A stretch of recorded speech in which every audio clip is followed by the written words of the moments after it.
Welcome to the Quiet Storm. Why you change your voice? I'm sorry, everyone. Anyway, he didn't change his voice. That's No, how Chris talks to people he likes. He get on the phone and be like, yeah, when you The R-Star, he just turned to 107.5. yeah. The Quiet Storm. But anyway, I'm going to leave for a little bit. Y'all, introduce y'all. Y'all need to introduce us. Well, yeah. There's no introduction. You know who we are. And for the new people, hi, how you guys doing? I'm going to promote, do the little, sharing, which y'all should supposed to be doing. Like, share, and comment, and all that. And I'll be right back. Are you trying to get R-Star to freestyle? I know he don't do freestyles. Do A-styles. We give you that feel. When my people know we all look up the hills. Here we is like that's it to the death. You can't steal the swag. That will be some test. We got Stormy on the beat. You can tell we boxing. I'll just be on go. Monopoly ain't stopping. Now we shout out to Chris. Yeah, we in the place. Let's go. We gon' get it jumping even in the free show. You know it. Bro, you are totally off key. Shut up. This is 2024, and we start off with a freestyle. To Trick Williams, that's Trick Williams. What was that shit? What was that? I like it. Oh yeah, man. Oh yeah. Mr. Light Skin Gaijin, man, you be bugging me out on TikTok, bro, with your book of Naruto. That intro be bugging me the fuck out. And another tell. Yo, bro, where are you? Gaijin, where are you from? I am from Minnesota. Okay, I was wondering what the accent was. I was trying to figure it out. Got it. Believe me, man, I've heard so many different places where I'm like, you're from Atlanta. I'm like, I'm not from Atlanta. So you're a Vikings fan because Minnesota. Y'all go. Sadly. Don't remind me.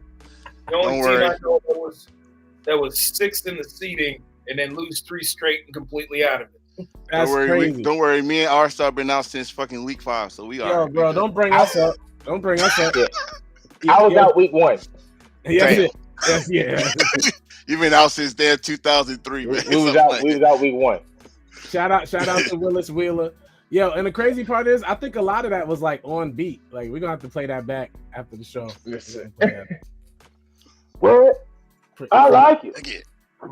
That is the best thing Booker T does in life. Like exactly. That's the only thing he adds. That's all. No. I'm pretty sure the best highlight for him so far was when old dude for the Pacers recognized his wife. I was like, finally, Queen Charmel getting some love. He said, oh, Booker T, big fan. He said, oh my God, the Queen. Thank you. Give her. And she was like, oh, you remember me? All Booker T got is the spinner Rooney and some ad libs. Like, what are we talking about? That's it. That's all we need him for. He got that, and he beat Batista's ass at a fucking commercial rehearsal. That's about it. Bro, that's some insider wrestling stuff. These casual fans don't know nothing about I that. would never wait. You don't think Booker T mentioned that shit every fucking chance he gets? Especially now that Ahmed Johnson come after him? and unless you're trying to get into a wrestling school or get them to train you, who is listening to Booker T? We got more people in the chat right now. How y'all doing? Who is listening? When I found that out, because I thought Batista was like that dude. And I remember he came out with a big black eye, and it was like, yeah, him and Booker T got to it in a photo shoot. You got oh God! I'm when you got so many kids, you get scared by one. It's crazy. My password. When you got so many kids that they scare you when they pop up, is crazy. No, I'm looking at the screen. I'm like, what the hell is like? Little ninja came. That was crazy. You just see a miniature him in the background. He nervous all day. Just see baby hymns all the time. And this is live. This is live. We can watch that everything. Anytime we want to now. Yeah, that is a dope, scary movie though. To have baby U's chasing you, trying to get you, like that's crazy. All right, well, don't look at this show and start taking ideas and shit. We see a fucking movie called Clones. Oh, or something. that happens all the time, man. People be taking stuff. I'll see a post like that, just word for word. Y'all just go act like, at least shout me out. That's a fact. They be ripping us off all the time. We be writing for them out of nowhere. It feel like they do exactly what it was verbatim. Triple H has did that with the Legado del Fantasma and LWO storyline. Literally, the next night, word for word, my skit happened on live TV. And I'm like, what the? I believe it. You need to freaking inbox their ass or something. Go at headquarters, like, hey, bang on their door, like, hey. I believe two things: that they steal what we talk about, and that Gaijin's sandwich over there looks fire. It was good. I need to get another box. Nothing like a good sandwich. Ain't nothing like a good sandwich. Especially right at work when you just get off. Look, I'm gonna say, I hope it wasn't too good. Your ass fall asleep during the show. Nah, that'd be Reese. Reese, man. Reese the same point in the hill. I just. Reese be going Chinese on me like. Yo, Stormy, like don't look fast. There's a child. I know. Okay, all right. There's another one. There's another one. God. I'll laugh at my ass off. No, I'm looking. I'm like, is that a head? What? Oh, see another one. That same one right here. Same one. All right. Telling you, children of the corn. I'm trying to tell you. I heard y'all still don't like Hogan, and he got baptized. I don't like that. I see Hogan being brought up in chat. He got baptized. Look, man, just because you dunk yourself in water don't mean that washes away what you did in the past. Right? Exactly. Everybody takes a bath every once in a while. We can't forgive. We can't forgive. It's the timing of the baptism. It's the timing of the baptism. This is just the timing of the baptism. I will not be behind that door from the Forgive and Forget show with Mother Love. All right, how many of y'all remember that?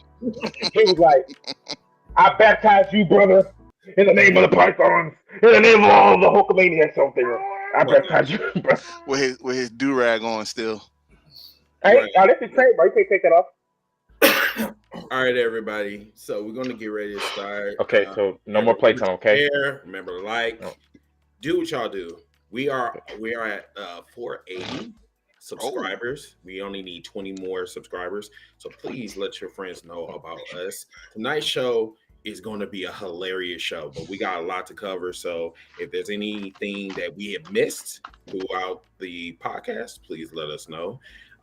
Shout out to Light Skin Gouger for coming back on the podcast. Tonight. It's going to be a great night. So enjoy the show and let's get it cracking. Let's go.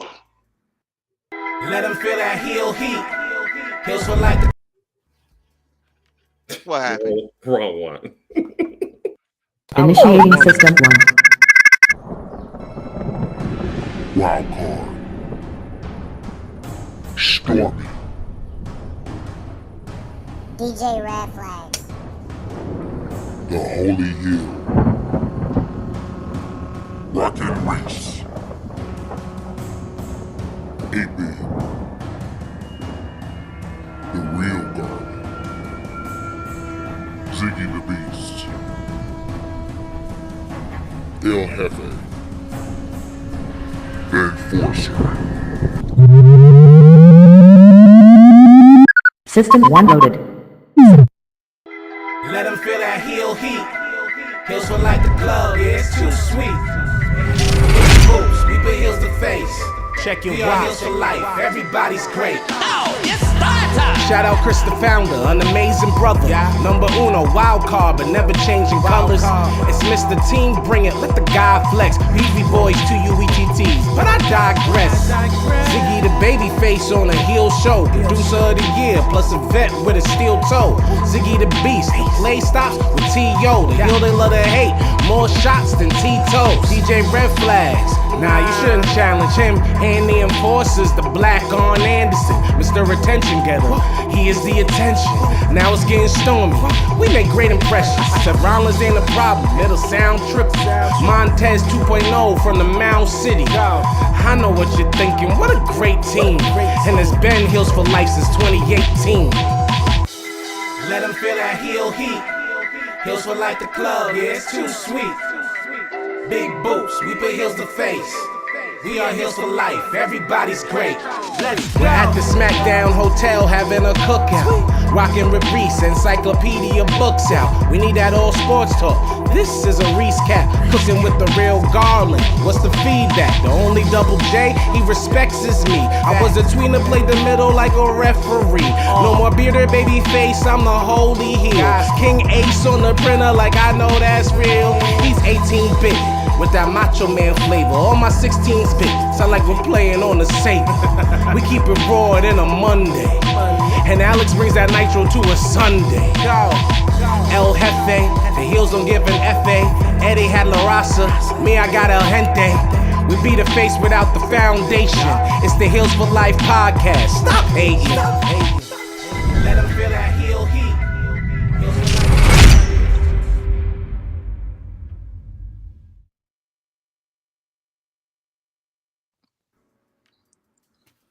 Welcome, everyone, to hashtag Heels for Life Wrestling Podcast, episode 239. I can't wait to say this. What's going on, wrestling? True believers, it's a great day in Zamunda. Man, Feels good to say that in 2024. First fucking episode of 2024, yo. Like, I am happy to be here, yo. Once again, shout out to the Light Skin Gadget for being our special guest this evening. Tonight, everybody, we are, man, this past week has been absolutely insane. And when I mean insane, we talking about judges getting their ass whooped on national television. Cat Williams is just gathering everybody fucking scalp. Rock is challenging the head of the table. AOP comes back, so we're gonna break everything down. So first, without further ado, let's talk about Raw. So this past Monday on Raw, matter of fact, you know what? I don't even want to start this shit off. Matter of fact, since All Star hasn't been here, I'm gonna hand it to you. So, what did you think about this past Monday on Raw? Finally, the Fuck Holy you. Heel has come Okay. back to Heels for Life. Oh man, missed you guys tremendously. So Raw is when we saw the return, right, of the WWE, one of the greatest WWE champions ever in Jinder Mahal, correct? Not at all. That's what happened at Monday Night Raw, right? I mean, yes. The yes. Maharaja has returned. Yes.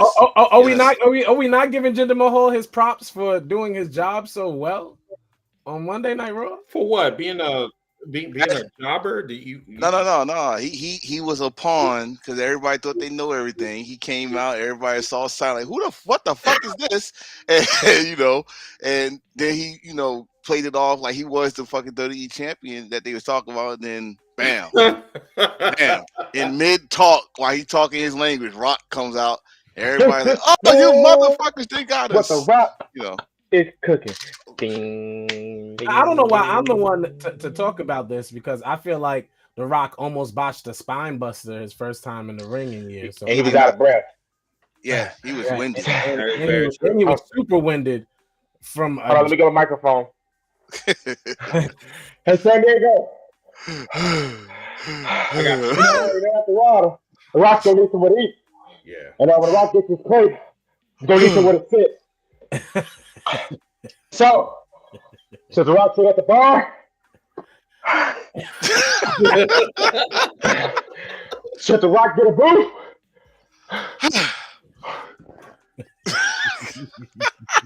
Or should The Rock? shut the box at the head of the table. Oh! It took him like forever to get to that point. Yeah, this is no joke. I just want to say.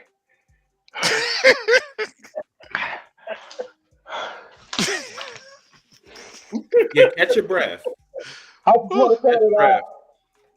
Just want to say I love. All right, get my Stanley Cup. Get my Stanley Cup. Get my Stanley Cup. Get the Rock Stanley Cup. Damn. Damn. Huh? You know, we're still putting boots in asses. Shit. Barely.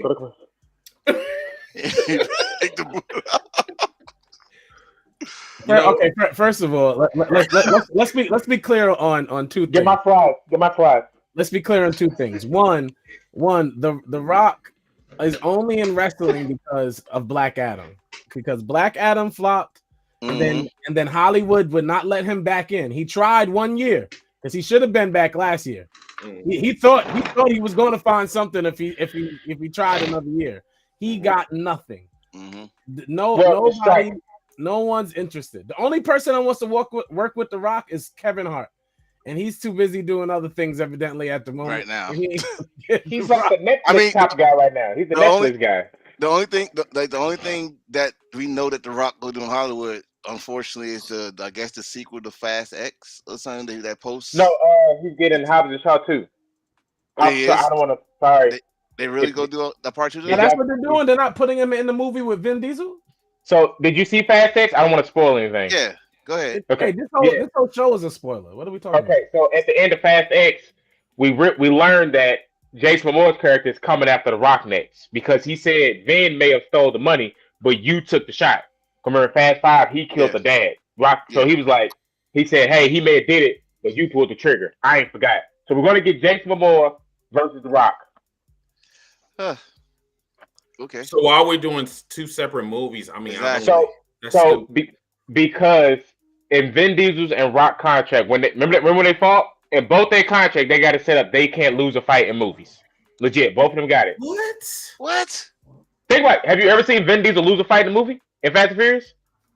Not when it comes to his family. Blown up. Remember when Jason Statham pulled up on his man with hands, and he said, "You got to remember, if you're gonna have a street fight, always believe in the streets." And he kicked the garage down. Wait. Didn't The Rock lose in that movie? Didn't he get his ass whooped? Like, it's a draw. It was a draw. Draw my ass. He had cast on his arms. He lost. He did. He lost. I did break out of that cast when he flexed. He flexed on it. He lost to Jason though. He didn't lose to Vin. He said, "I'm not taking a loss to Vin. I'll take a loss. I'm not taking no loss to Vin. Vin not gonna beat me up in no movie." Okay. That's some pussy ass shit. Yeah. Man. So we get a Hobbs and Shaw 2 and then Fast X Part 2. So with that said, I've learned that I respect John Cena more than I respect The Rock, everyone. And I've learned that because John Cena, when he came back last time, he admitted he was only back because of the strike. Yep. Yeah. He said, "Oh, y'all know I'm here." And as soon as the strike was over, he left. But here we go. We get The Rock, who evidently gets some throwaway Fast and Furious movie coming out, and nothing else because nobody wants The Rock in anything at this moment. And he's coming back to wrestling, winded in a wrestling ring.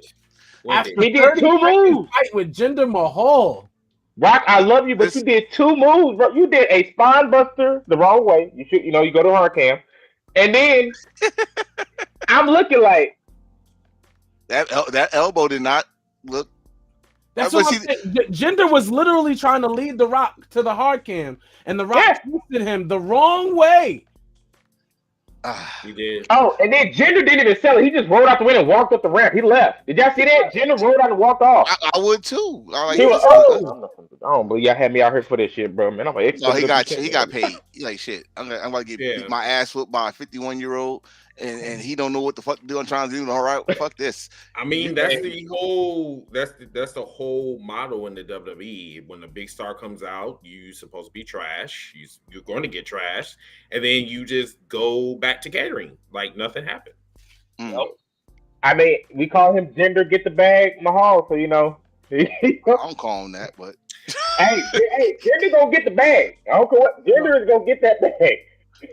So because this happened on Raw, Roman Reigns responded everyone with the LOL emoji. Yes.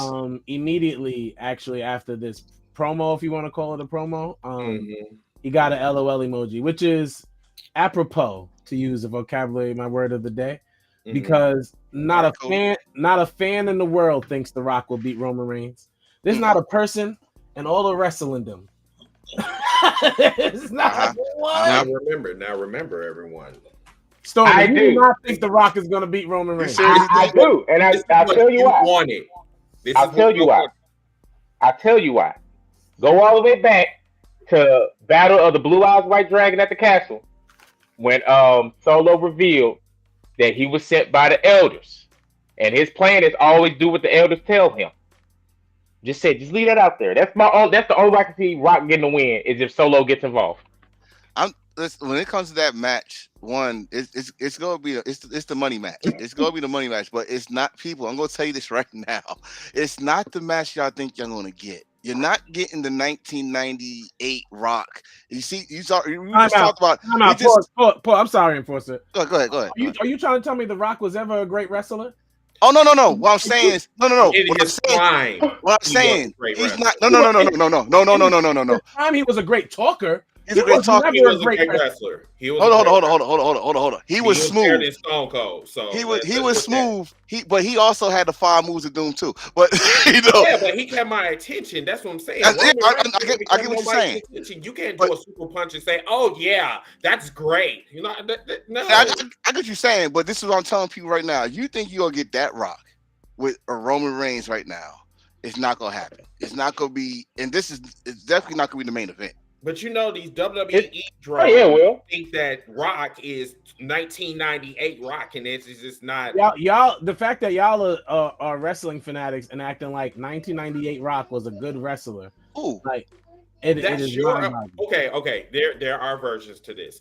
Okay, are we talking about 99 to 03 Rock? I mean, The Rock's in-ring ability. If we get on people like Jon Moxley for having the same match 30 times in a row, how are we not getting at The Rock in 1998 for having the same match 30 times in a row? Opinion, but at the end of the day, I think other millions and millions and trillions of Rock fans will disagree with you. But it doesn't make sense. I don't know what your definition of a great wrestler is, because if you're gonna sit here and gonna say that someone like Roman Reigns or Jon Moxley is like a best wrestler, I mean, I have to like kind of Roman question your.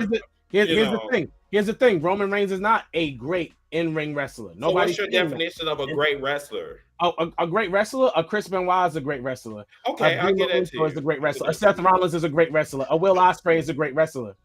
Okay. He's talking about like a technical wrestler that could do that could anybody that can go. Dolph Ziggler is a great wrestler. Right. Rock is an entertainer. So you saying Rock versus Chris Benoit was not a great match? That's what you're saying. I'm saying wrestling wise, Chris carried him. Charisma wise, The Rock carries everybody because he is a star. He is an entertainer. He is the most electrifying speaker in wrestling history. That is why he's over. Not because he can get busy in the ring, because he doesn't. Because he took stunners like a clown. Because he took stunners like a clown. We're saying The Rock is good at it. But he kept you entertaining though. You was entertaining, right? Wasn't you? He's entertaining. He is by far entertaining. I get what Hill is saying. I get what you're saying. He's about to okay. So from what I'm getting from him, he's about the hard wrestling or what have you, whatever. Me, I'm all about the promos, the storyline, telling the story in the ring.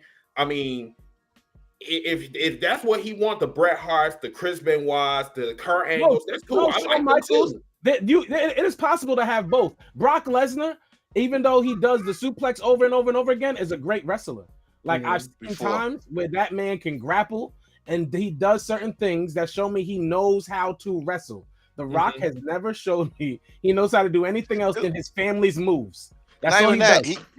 does. If You want me to beat Cat Williams? You want me to beat Cat Williams? You know what The Rock did? You know what he stole? He stole his uncle's elbow. You know what else he stole? He stole the Samoan drop. Uncle's You know elbow. what Who else is he his stole? uncle?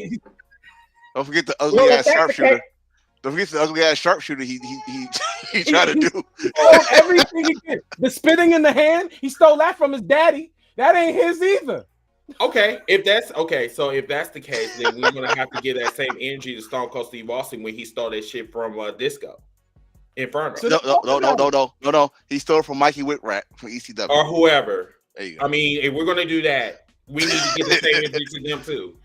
This is wrestling. This is wrestling. Someone stole something from somebody in wrestling. Right, and y'all acting like that never happened, but whatever. Shout out to Cat Williams though for he set the move for 2024. I'm sorry. Gouging, you want you have an unnatural allegiance to losers, and that's not like you.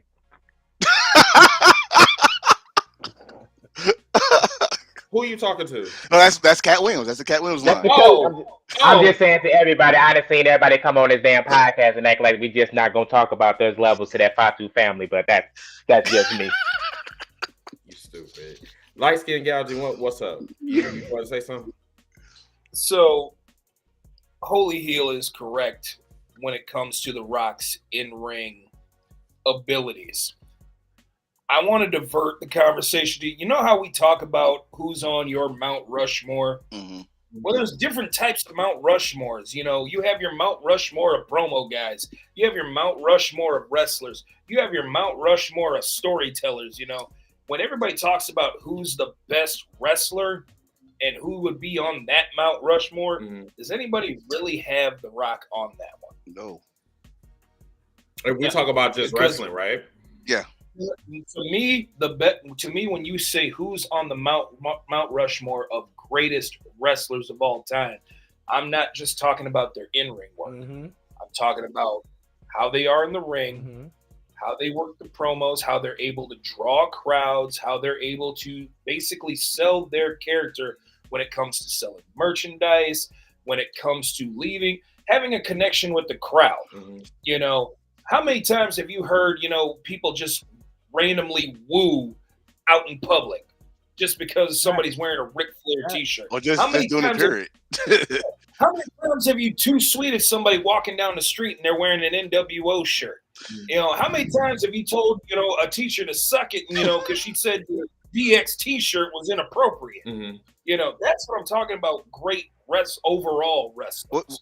And that's why I said, even with The Rock's stunted in-ring ability, he's still admittedly a top 15 wrestler of all time. Would you off the impact alone, like he only had to have 2 moves. He's so charismatic. He is the top 2. That is the best thing about storytelling wrestlers. The Rock is a great storytelling wrestler. Right? Same thing with Hulk Hogan. Anyway. So damn. Would you instead of saying like wrestler, when you say he's like one of the greatest performers, because everything you put in that category in one body, that's a performer. He says himself, he's the most electrifying man. Like when he talks, he got the whole crowd repeating after what he said. When his music come on, everybody stand up. If you watch an old Rock and you hear "If You Smell," everybody gets to like, oh fuck, I ain't gonna miss this. Compare like his moveset. Can you also don't get me wrong, The Rock's moveset, like you said, 5 moves to do him. What does he have? A spine buster, the rock bottom, a people's elbow, and a trashy sharpshooter. And smacking you, and spitting in his hand, smacking you. Yeah, the 5 moves to do him right there. The Rock is a great performance wrestler. To me, great overall wrestlers or great technical wrestlers are somebody that can do more than just 5 things and leave you with a match that's considered as, dare I say it, the Dave Meltzer 5-star classic.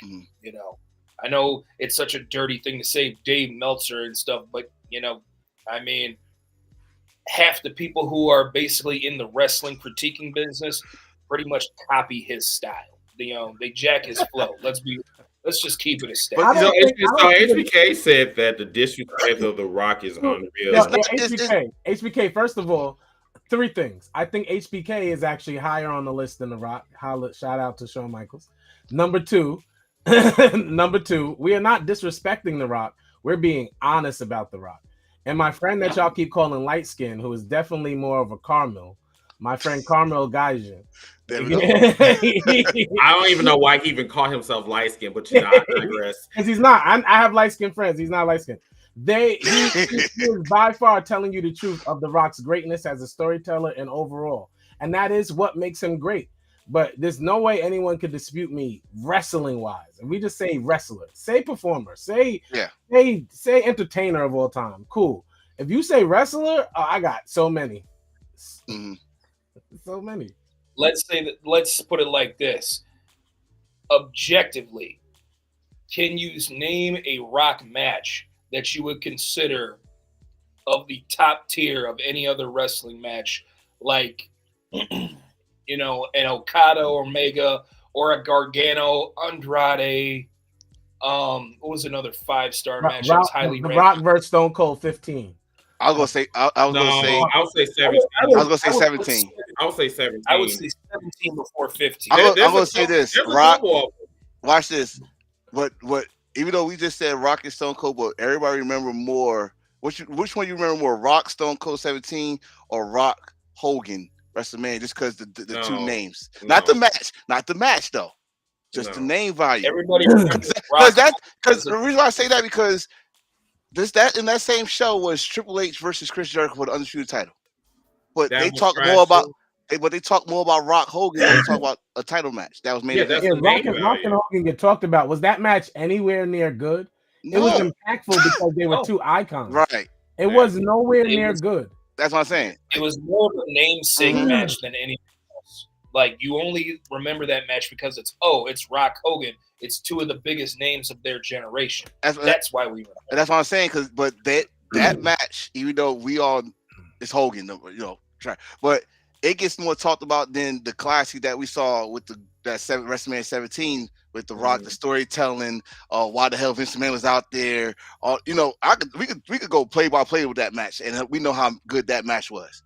I mean, I think someone even said Rock and Mankind. I hope you're talking about Rock and Mankind Royal Rumble, but storytelling. Storytelling. Which one? Which Rock Mankind? I was like, we got Royal Rumble. Storytelling. That whole feud was storytelling. Right. So I don't want to interrupt, but let's go back to Raw real quick because we're getting off topic. Okay. So Rock and Roman Reigns, we'll talk about that in another lifetime because I need to go back to that one. The other issue that I have is Drew McIntyre's being totally wasted. Like, at this point, I don't even know what the fuck they are doing with him. I don't even know. My whole issue with that match was the closing part where Damian Priest comes out. He's about to cash in. Now, Drew, if your whole issue is that you're sick of Seth Rollins being champ, you interfered to cash in, which could have helped you out in the way because y'all could have jumped Seth. You could just beat down Damian. Cool bet. But then Claymore's Damon. Damon all of a sudden is dead. Seth wins. And I'm like, you couldn't get up and try to do something else like that. The whole teasing of his Money in the Bank cash in started to piss me off because now it's like y'all just making Damon Priest look slow and dumb. They're doing this on purpose. They're doing this on purpose because they try to make it seem like the same volume without the mic in your hand. Excuse me? We heard you.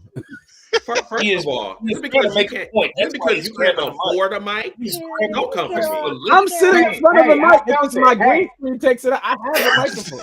I don't have a mic. What you trying to say? Okay, fine. Can you hear me? It's just fine. It's just good for you. That's why. Yeah. Let him cook. I was trying to cook, but he keep cutting me off. So, but anyway. You know what the fuck I was about to say. Anyway, the issue is that what they're trying to do is they're trying to make him look inadequate until the big moment, which is WrestleMania 40. They're not going to do it at the Elimination Chamber, and for the people that's saying that Randy Orton is going to win at the Royal Rumble, you're on crack. Okay, that's not going to happen. They basically, the three, which we're going to talk about on SmackDown, they are basically Scooby snacks. Nothing more, nothing less. Okay. The main issue with Damian Priest is he's going to have a Seth Rollins moment. That's basically it on the biggest stage. So you feel like Damian Priest is going to cash in on Seth Rollins at WrestleMania? Ooh, I think it's going to be on Roman Reigns or Cody. One to two. You think Damian's going to cash in on Cody at WrestleMania? I believe so, because to be really honest with you, Triple H is petty as fuck. Can I ask y'all this question? Do we really think Damian Priest could be the face of WWE? You don't have to be the face. He's a placeholder at the end of the day. So what's the moment for if you're just going to take it from him immediately? So let me just ask you the question. Why does he have the briefcase to begin with? Because they couldn't think of anyone better to put it on. Why the fuck did you put it on Otis? They didn't take it off for him. They don't care. That's my point. They don't care about that briefcase. That's why do y'all think they care about Damian Priest? Hold on. Wait a minute. Wait. No, because with Otis, they had a plan, and then the plan was Otis was they were going to be the first tag team to cash in Money Bank, but the other guy was doing some other stuff. That's why Otis won. Otis won Money Bank. Wait. They were going to do the dumb shit they did with Austin Theory, what they was going to do with Otis first. Because before then, Otis was supposed to remember Heavy Machinery. They were supposed to they were going to win the tag title. But you telling me they was going to do the dumb shit they did with Austin Theory with Otis? Yes. But old dude got released, and they had to get the briefcase off of him. Because when he keeping it in a lunchbox or something at one point. Yes, it was really retarded. Yeah, they were supposed to be. He was going to be the first person to cash in on a non-world title, but the other guy got released, and they was like, shoot, miss. There we go. Wait. Then he turned on Otis before he even got released. Yeah, he did. When they realized, hey, we're about to let him go, let's get ready. We're not doing this no more. Okay. I don't know what he did.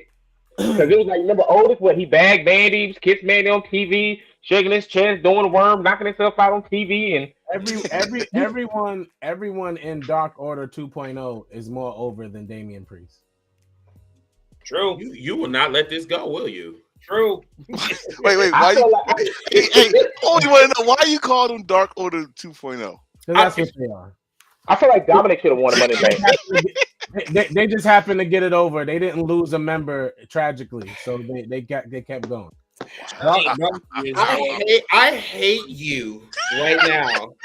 I do. I'm doubly hating you right now. Oh my! And the crazy part about it is he's right. That's why I know, because I heard him say this before. I always want to know why did he just come out and say it like that? He's right. Because they wear the same color, they do all this shit. I would have called him House of Black. Me off the most. Damian Priest looks like he has like breasts. He's wearing Rhea's gear. He's wearing Rhea's old gear. He's wearing Rhea's gear. It's gay. They share, like I'm dead serious, they share gear. At household, she sometimes wear his gear, and he sometimes wear her gear. Wait, he wear Daisy Dukes? No, like the top part. The brassiere, Oh, you said the whole entire gear, bro. No, I'm just saying, but ain't no tell what's up underneath the pants. I'm just saying. Because if you look at his last fit, I'm like, bro, that's Rhea's top. Well, Damian Priest used to be a big man, you know, he's huge a big guy. But you try to keep slim. You never know.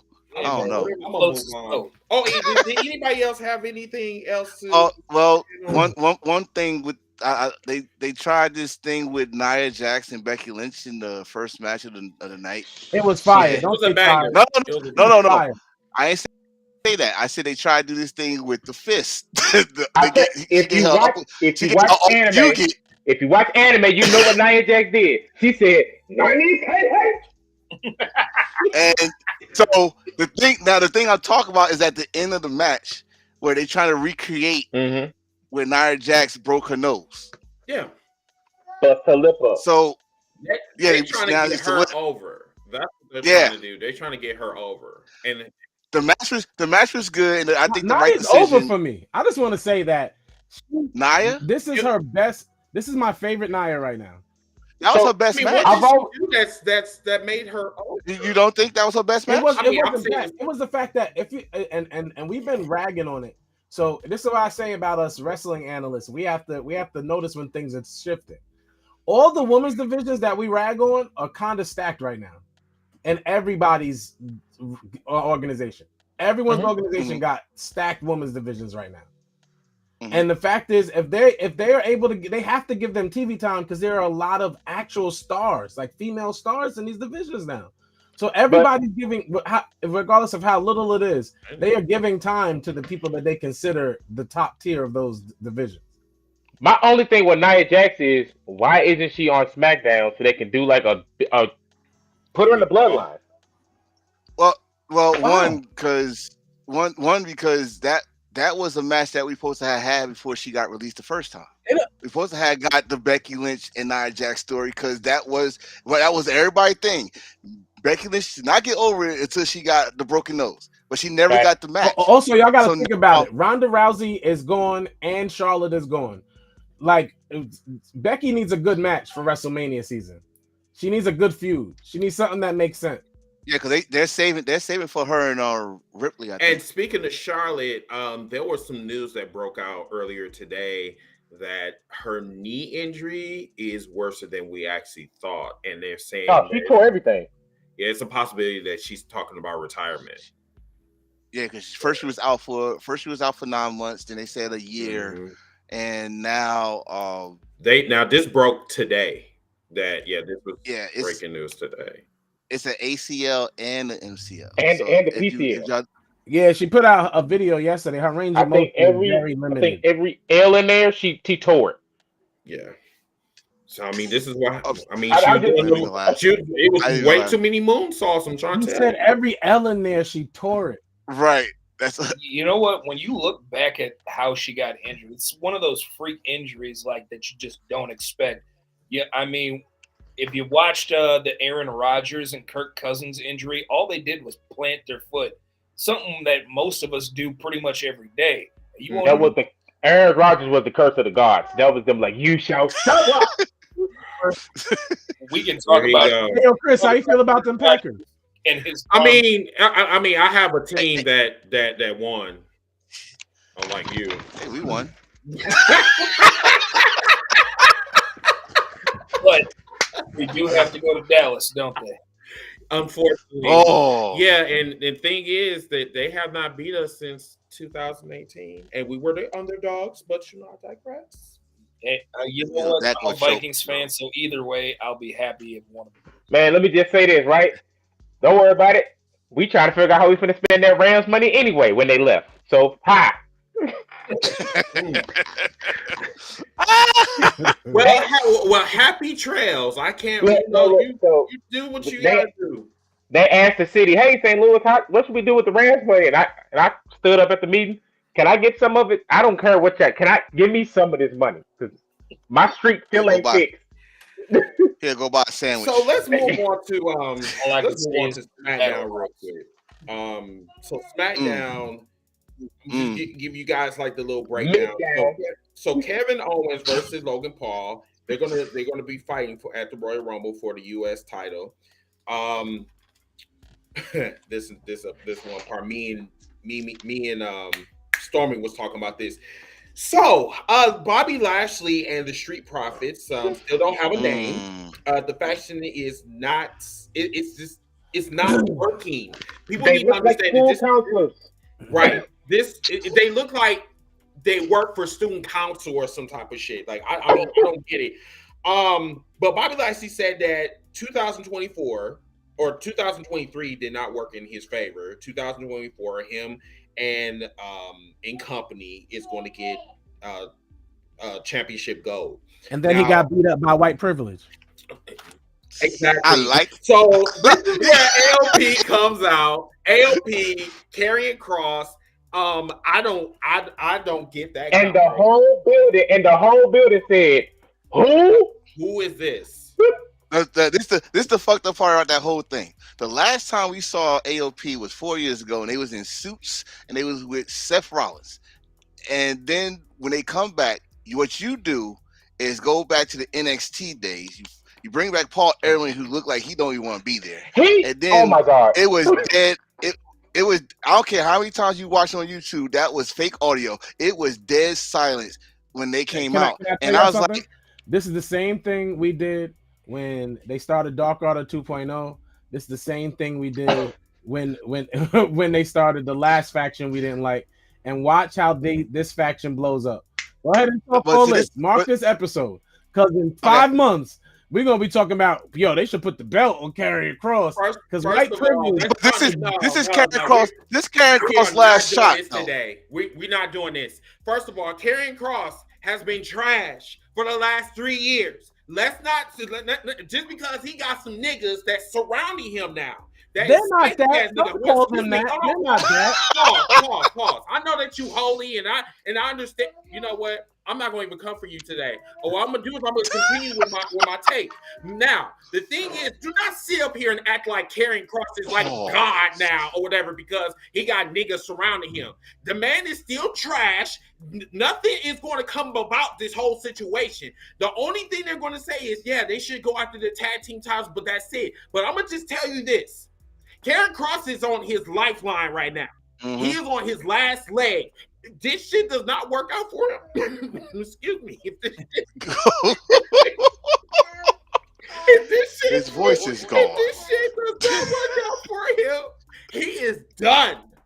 Done. Get you something to drink. Okay. Get something to drink.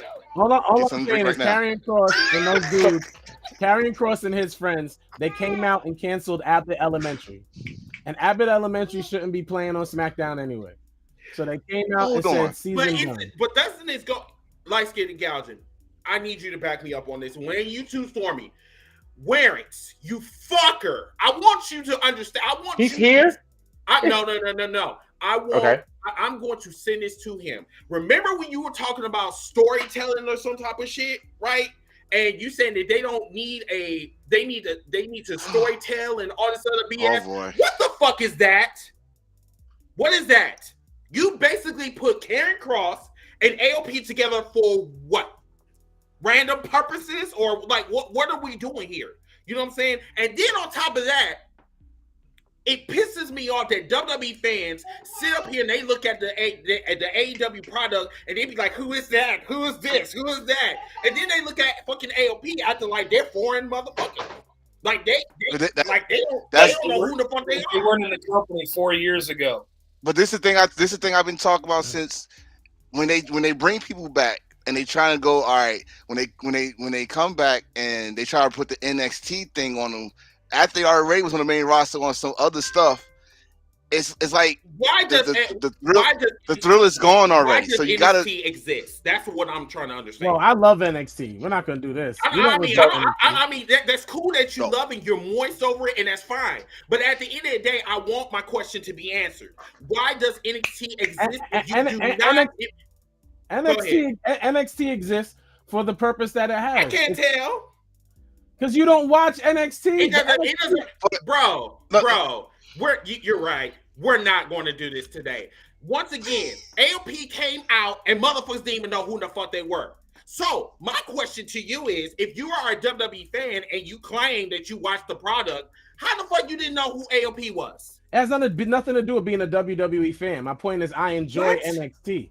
Has nothing to do with being a WWE fan. You talked about why does NXT exist, you said. That is a general question. And AOP, the last they were seen, they were on the main roster during COVID wearing suits. What does that mean? That is the point the enforcer is saying. They're not, forget trying to remember them on NXT 6 years ago. So you can't remember them on the main roster 4 years ago. Because WWE fans know every fucking thing. They even know like what draws Roman Reigns wears. And you tell me I don't speak for WWE fans.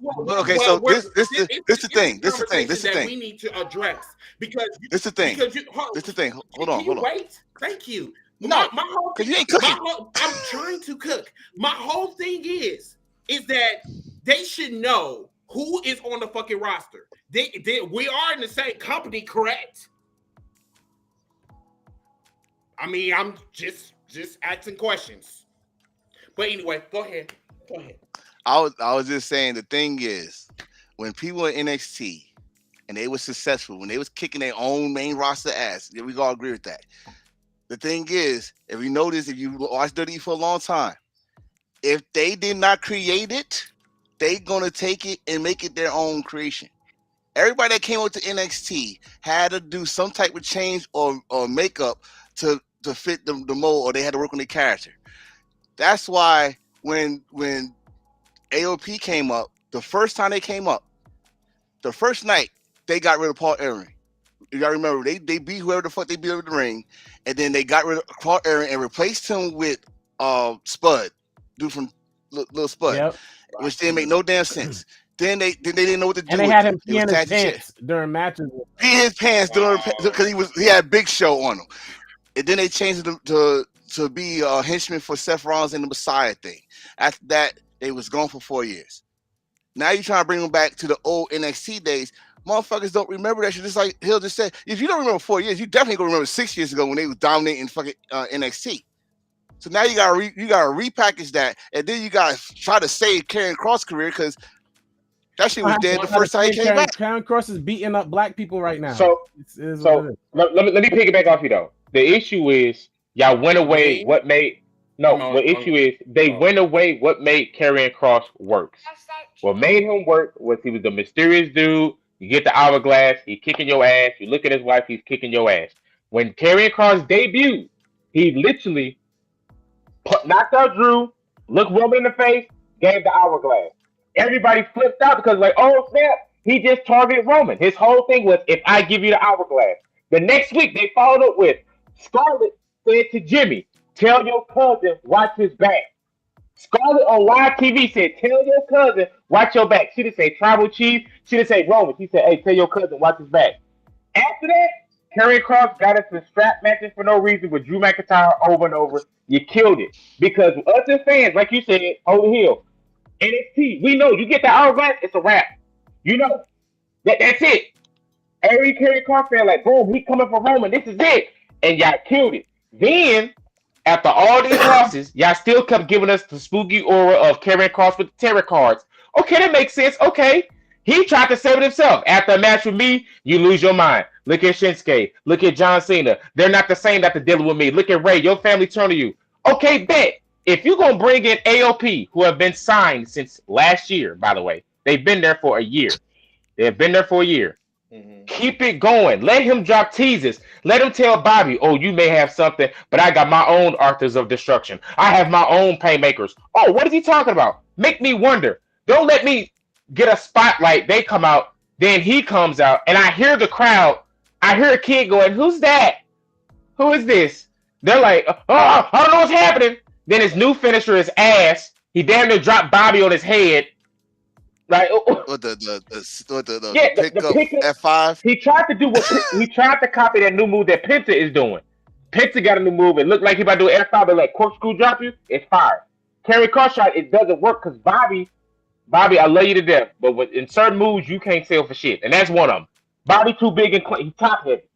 You can't do that with Bobby. Look at it. He went right to his head like a dead fish. Yeah, it doesn't work. So it's like, Chris, you're right in your part.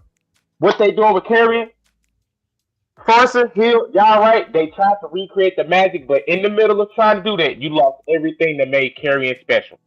And y'all making Scarlet clothes see through every time she come out. There's kids in front row, damn it. They don't give a shit about anything to get the storyline over. They don't give a fuck. So that means selling pussy, ass, whatever. Like they don't give a fuck. That's why I always keep questioning, what era are we in when we're dealing with WWE? I really don't know. You know, attitude era? Are we in the golden era? Are we in the reality era? I mean, like we're in today's era. It's not. We're in the post Vince. We're in the post Vince era. It's just what's happening right now. You like it, you don't like it. It's cool, but it's what's happening right now. Like it's just what's happening. I don't know. But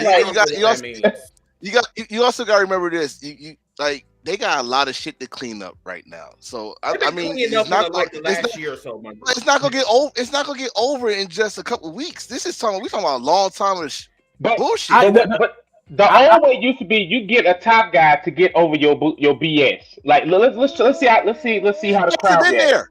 You know, Roman hasn't been there. Well, damn it, you.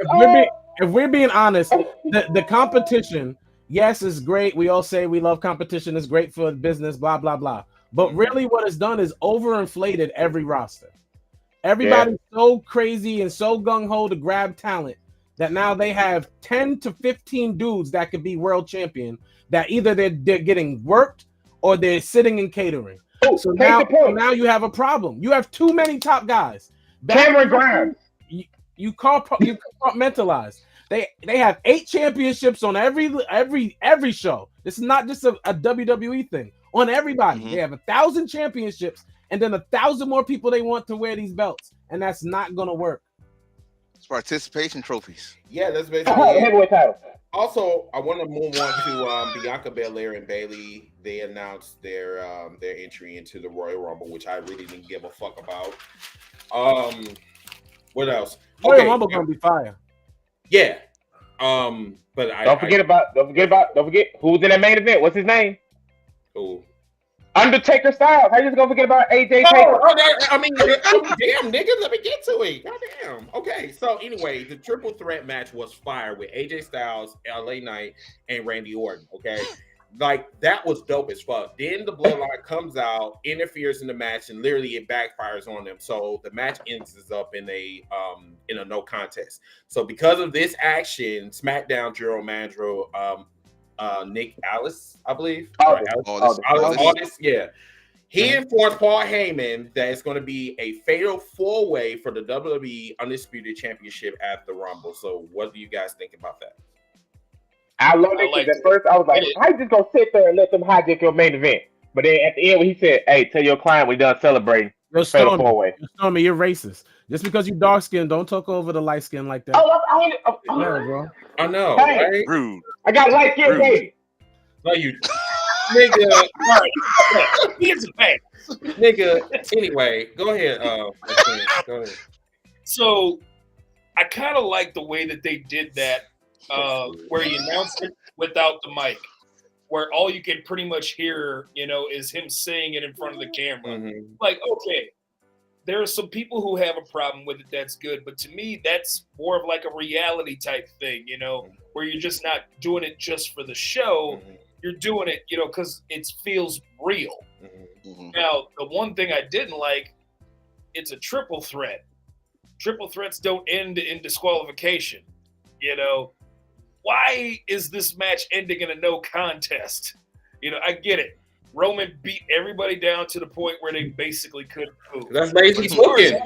That's like as far as I know, it's 9:51 on a Sunday. This match is still going. I hate to say this because Chris just ragged on NXT, and I'm about to say something bad about NXT, and I'm so mad.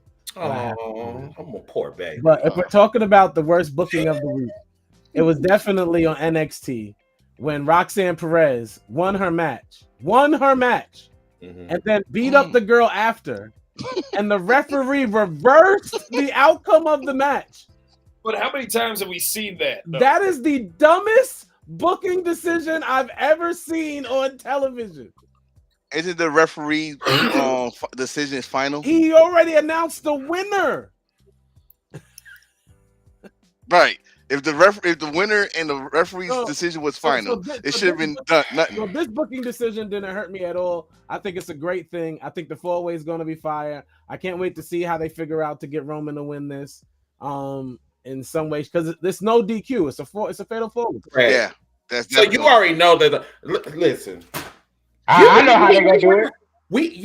Don't sit up here and act stupid because you already know that the Bloodline's going to come out interfere in the match, and you already know. Go ahead, I already know how it's gonna happen. I'll tell you all how it's gonna happen. No, hell no. I do not got time for your conspiracy theories.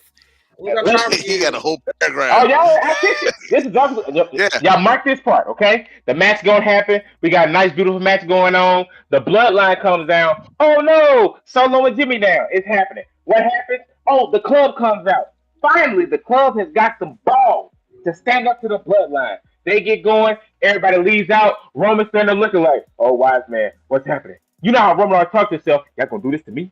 y'all gonna do this to me? I'm the top of the people. You gonna do this to me? Boom! Phenomenal forearm. Oh! AJ Styles gets up. Oh! Back hit Styles class. Boom! PFT. Yeah.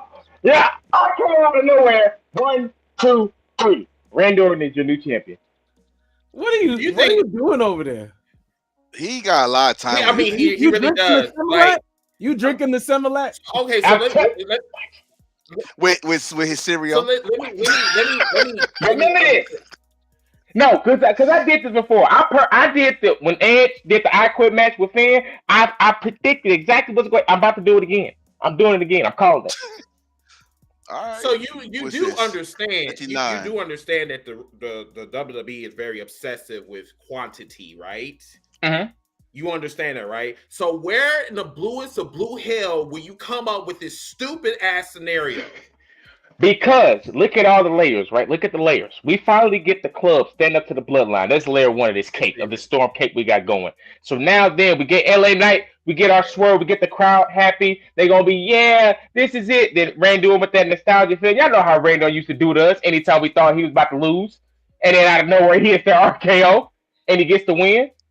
You get legacy reunion and a match out of it. Cody Rhodes, can he finish the story with the man who started training him to start him on his path? And Randy Orton. I can see that part. I can see that part if they have Randy Orton win. But you know they're still talking about. I know if they. I like how he just leaned up. But you know they're still talking about Hulk Hogan. Matter of fact, Hulk Hogan is supposed to be on. Now, I think about this week or next week. But my thing is, if the goal is to erase Hogan out the record books, then Roman retains because he has to make it to September of this year to beat Hogan. I mean, bro, like you can't erase somebody from history. I mean, he's just going to be knocked down a Gunther bit. Gunther just did it to the Honky Tonk Man. The who? He just knocked down. What are we doing? But nobody talks about it no more though. Man, nigga, all you gotta do is just go on to look at the damn record books. That's what I'm trying to tell you. Stormy is like in a whole. Yeah, I know you watch a lot of kid shows, but you got a whole fantasy. So he's really fantasy booking like a motherfucker, bro. There was some news about Friday about that main event because the original plan was Randy was supposed to win the triple threat match. He's supposed to win it, but they changed it and come to find out again, rumorville. Just don't take me on this one, but Roman was pissed off about it. They had like a discussion at the SmackDown about it. Wait, he was pissed about Randy winning? He was pissed because the plans changed. That it's supposed to be him and Randy 1-on-1. Ah, he trying to beat those allegations that he can't whoop Randy Orton by himself. And the thing about it is, what they're trying to do is they're trying to erase the mistake that, well, it wasn't exactly a mistake because Randy got injured. So what they're trying to do is they're trying to go back, I think, what was this, 2 years ago or something like that, where Randy Orton was actually supposed to win the title at. Yeah, that was 2 years.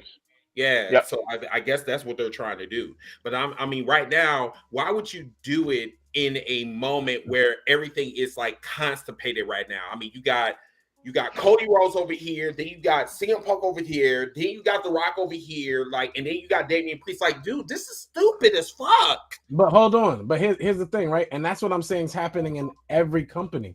Because AEW, Swerve should have won the tournament, but Swerve didn't win the tournament. So now Swerve's over here, Hangman's over here. MJF is still, who knows where he is. He's somewhere in purgatory. We don't know what's going on with him. He out for the year. And then they got all their WWE guys who are just scattered around in main events all across Collision and Rampage. Like nobody. Like, what are we talking about? Every company has too many top guys. Too many top guys, and it is hurting them without them realizing. I think TNA got a perfect mix though of top guys. I don't think we're not talking about. Ain't nobody. No, wait a minute. TNA's top guy is Jordan Grace. That dude. Oh, man. Oh, you better clip that moment right there. That is our first viral moment of 24. Clip it. That's right there. And then, wait a minute. When you do it, I want you to put the record scratch. Right after he said, put the record scratch. Oh. Right. Don't you forget. Don't you forget that. Oh. No, don't put pause. Listen to me. Right after he said, put the record scratch. I will do that. Yes. And then everybody going. And then everybody going, Oh, he needs to leave. Bro, I had to do I'm like, everybody just stopped. Everybody just went in time, my nigga. Like, can we just welcome back to Holy Hill? Can we welcome back to Holy Hill? Ain't shit. It's Toxic 24 for a reason. Hashtag Hill for Life, the podcast. I'd like to say that the thoughts and expressions by the Holy Hill are not viewed by the past. Christ. Fuck you. That shit was awesome. That really caught me off guard, but no. No, he even shocked it when he said himself. He like, did I go too far? All right. He got quiet like a bunch of like, oh, you know what? Maybe his intrusive moment. He forgot we was live. That's what he thought we was taping. That was his intrusive thoughts. His intrusive thoughts just went wild, live TV. You ever thought you said something in your head, but that just happened? He went, oh my God, babe, I want muted. And then you got somebody that spit out their drink because of you. Like, you is trash. He damn near faked it and forced to look away like, oh my Lord. I had to duck off the camera. No, but I want to talk about what you saw, what we were talking about in our chat or whatever before we go to AEW. I'm gonna have AEW. So remember we was talking about cosplays, right? You know this stupid motherfucker over here gonna say that AJ Styles came out there looking like he was cosplaying for the Undertaker. If you show that casual fan the Undertaker and AJ Styles entrance, you would think that he was his minion or something. No, first of all, he looked like one of like the 13 Gote. All right, you look like one of the. That's what. I'm like, why you want a trench coat? Listen, this is long-term storytelling. AJ Styles and Undertaker met in Undertaker's last match. And so what happened was, y'all know how the soul of the Undertaker does. It gotta live on. It found AJ. So he reverted back to TNA Lone Wolf. Now when the urn pops up, when out of nowhere he got an urn, don't act like I ain't say what was going on. He totally skipped the part when he was playing the Lone Wolf and just said that the Undertaker just came out of nowhere and just said, "No, I like the Undertaker better. He's cold. He's cold." My only issue though with the AJ Styles storyline is why did they have to punk down the club? Like they turned them into complete punks. Oh man, don't go to Bloodline, man. Don't do it, bro. We can't, why would you do this? Mia Yim is used to wrestlers close to her paying her no attention. Even though I think he's home now, so she might get getting some. You know, to be really honest with you, Mia Yim is totally irrelevant. She is basically the superhead of Instagram. I mean, I'm just wait a minute. Man. I mean, there's not. I mean, she's useless, just like Stephanie McMahon. I mean, it's just. She don't do it. We went from we went from Jordan Grace to Superhead. I heard she was looking for the real Keith Lee because she wanted a man who knew something about sandwiches. Because the other one ain't doing nothing. Except for getting sandwiches are delicious. I mean, are you talking about Big Macs or never mind? No, I'm talking about the reviewer Keith Lee, the famous Keith Lee. You know, he be like, how y'all doing? How y'all doing? So tonight we're going over SmackDown. I just want to say that these are my thoughts alone. I don't want to talk about nobody else. So therefore, when Roman Reigns came out, I really like this story, by the way. Let me just say, then Jimmy Uso doing a no yeet. I do like the no yeet, but I'm not liking how Solo was doing it. So for that SmackDown 7, I give it like 7.2 out of 10. Good job, Stormy. No, I applaud that. I got to get this T-shirt. Oh, that's a segue. I will be getting that T-shirt. No yeet. Yes. Y'all are some yeet haters. No yeet. How y'all hate the yeet? You gotta make the face too. No yeet. No, the best one is when they got the phone call. Yeah, what's up, Oos? Okay. No yeet. That was the best one. No yeet. When he got the phone call. What did I say? Wait, after you said your head gotta go down a little bit. No yeet. No yeet. The camera got zoom in on you and shit. Got all your damn forehead right there and shit. No. So everybody, all that Vaseline right there. So we're gonna talk about this briefly, okay? Because I really don't want to get into this. So, AEW, we're on the AEW segment, everybody. So for the people that's coming in, welcome to the show. So AEW World's End. I have to kind of backtrack a little bit. I don't really backtrack like that. I'm not Booker T. Check it out. AEW Quack. version was probably the weakest pay-per-view that they The had. greatest pay-per-view of all time. You fucking troll. It was the greatest pay-per-view of all time. It really was. Yeah. It was. I don't know where to start. I don't know if Nick Wayne, he got They didn't know where to start. They Are we talking about World's End? Yes, World's End. We talk about it briefly. So this man got powerbombed on his head on a flaming table. That was just crazy. And then the TBS Championship into the middle of the show. Huh? You jumped into the middle of the show. No. I'm talking about the highlights because, like I said, I'm not going through all 9 matches. I'm not. It's just the whole pay-per-view just really made my ass just itch. It's just I couldn't do it. And then when we get to the main event, I'm thinking the main event they're about to pull this off. They're about to. I'm telling you, I'm about to come. I'm about to climax. And then all of a sudden, okay, Adam Cole. Okay, all right. So who's the other 4? What? This is well, we knew, but we called it. Yeah, we called it for months. We called it for months. Cause you remember when it first, I was like, oh, that's Wardlow. You can't hide Wardlow. You can't. I mean, Wardlow, big muscle head ass motherfucker. You can't hide. Like, motherfuckers like, oh, that's Hammerstone. That's not Hammerstone. Here's the thing that nobody's talking about that scuffs my Timbs. I'm from New York. Oh yeah, go ahead. Here's the thing. All this time we waited, and Adam Cole's still hurt. You telling me that you're gonna do this big reveal of who the bad guy is, and the bad guy can't walk? How are you supposed to make me feel like he is a bad dude? I've ever heard in my life. When he's broken, the timing was spectacularly stupid. The person was spectacular. Swerve us, please. It should have been Swerve. That would have worked. But do you think he was like he wanted to wait till he was healthy, but then like the pressure of everybody like, bro, hurry up the devil. No, the thing about it is this is where you're supposed to improvise. You know that everybody know that this is Adam Cole because Adam Cole was dropping too many hints. AEW overexposes their wrestlers too fucking much. And I've told them about this shit. And I said it's not going to work to your advantage, especially with storylines like this. And then they could have easily, you know what, Stormy? This is one conspiracy I really wish it would have came true. You know, they should have got like Jack Perry. That means a lot. That means a lot, man. Oh, wait. This is my moment. For half a year, I've been petitioning for Jack Perry to be that guy. And then when they said who the devil was, I said it has to be Jack Perry.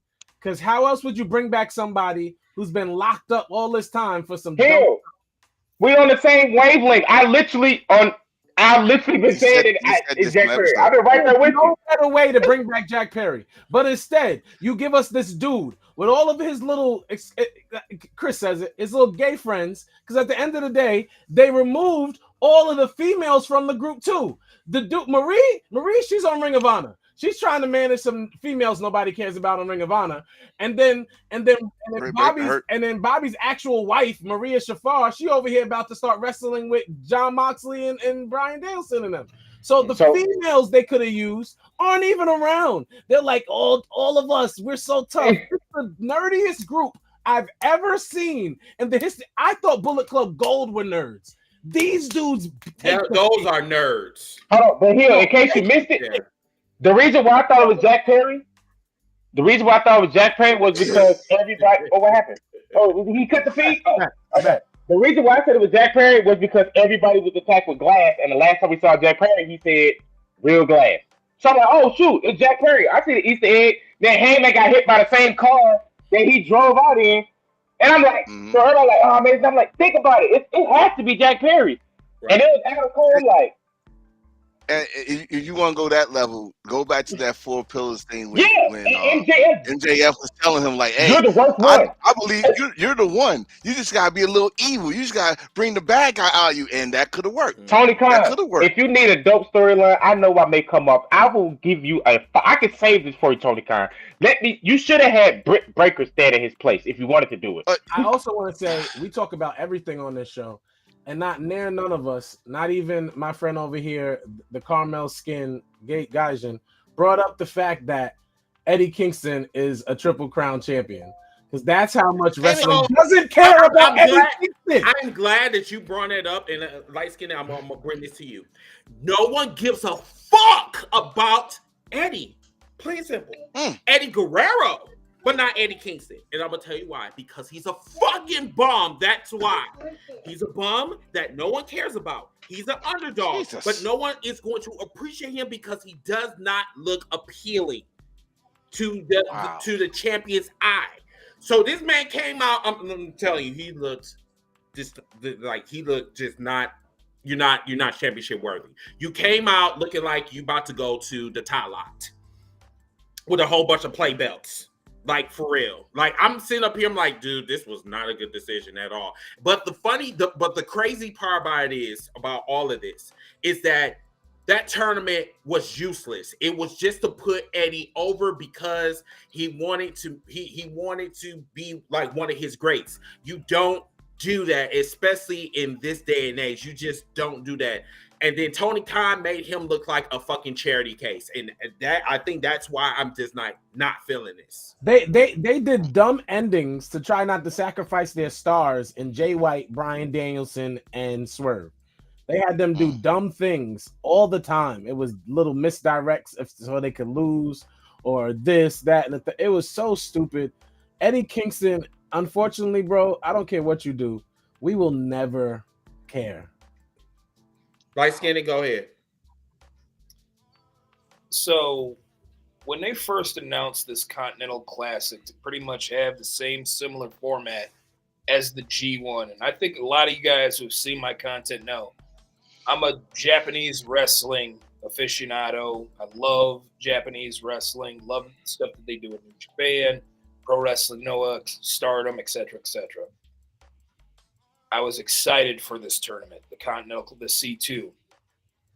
I didn't agree with making the prize the Triple Crown champion, because right away when they made that announcement, I was like, oh, Eddie Kingston's winning. Me too. Mm-hmm. I knew right then and there. It was this tournament was made for Eddie Kingston because he wanted to be like his heroes, like, the Mitsuharu Musawas, the Toshiaki, basically everybody from Pro Wrestling Noah and All Japan, the guys he grew up on and the guys he grew up watching. So it does make it makes little to zero sense to throw guys like Jon Moxley, like Switchblade Jay White, like Swerve Strickland in there, because these are your top guys, and you're basically having them lose this tournament that you want to have built up as this prestigious tournament to somebody like Eddie Kingston, who, like you said, he doesn't look appealing to most wrestling fans, but people who like Eddie Kingston are happy for him, which makes it a charity. Who are case. these people? Because we talk about people having 5 moves. We're talking about the hardcore indie fans who like Eddie Kingston. There's a group of people who actually do like it. Here's my thing. We ragged on several greats earlier for having 5 moves of death. Eddie Kingston has 1 move. He slaps you. Eddie Kingston literally does one thing in a match good, and that is this. Even his finishing move is this. What are we talking about? It's not even that. It's that Eddie Kingston copies, like you just said, all his heroes. From suplexes to the chop in the corner, which is cozy. He does all the all the moves, all his moveset is all Japanese wrestling. But name me a wrestler copy somebody's moveset. This the thing. Y'all talk about Eddie. Y'all talked about the devil. is one thing I want to talk about, because that crowd, the Chris Jericho thing, y'all stole. I know what it is, but this was the last time Sting was going to wrestle in New York, and he got overshadowed about some damn accusation that Chris Jericho on the day of the pay-per-view got reported, and it got overshadowed. All you heard was NDA. All you heard, you messed with every time Chris Jericho, y'all booing all this stuff, and Sting didn't get his last hurrah. And this is the last time. Hopefully, he's good, because wrestling, you can't say retirement, but he's not wrestling New York. And what we gonna remember from that match is NDA, Chris Jericho getting booed. No, Ricky Starks did not want to work with Chris Jericho. If y'all watch that match, Ricky Starks stayed away from Chris Jericho. He gave him a little finger and walked away. It's like the whole match, the energy was not there at all. Yeah, and the crazy thing is with the whole Chris Jericho situation with the NDAs, I can't say it wasn't true, but the person that actually reported that whole story actually backpedaled the next day about this. So he actually did this shit on purpose, and it actually worked. Go ahead, Light Skinny. Go ahead. So I kind of refrained from talking about it on TikTok because, you know, the second you even mention something with a little common sense, eventually, you know, somebody's going to label you as somebody, some sort of sympathizer. You know how many times we've heard the word allegation when it comes to celebrities? I mean, take a look at the definition of the word allegation. It's a claim or an assertion that someone has done something illegal or wrong, typically made without proof. So tell me why a dude like some sort of wrestling beat writer makes an accusation and then dresses it up as something bigger than what it is, knowing the climate we live in, where people over-exaggerate things to the point where they want to do their own research and think there's some sort of private, you know, PI.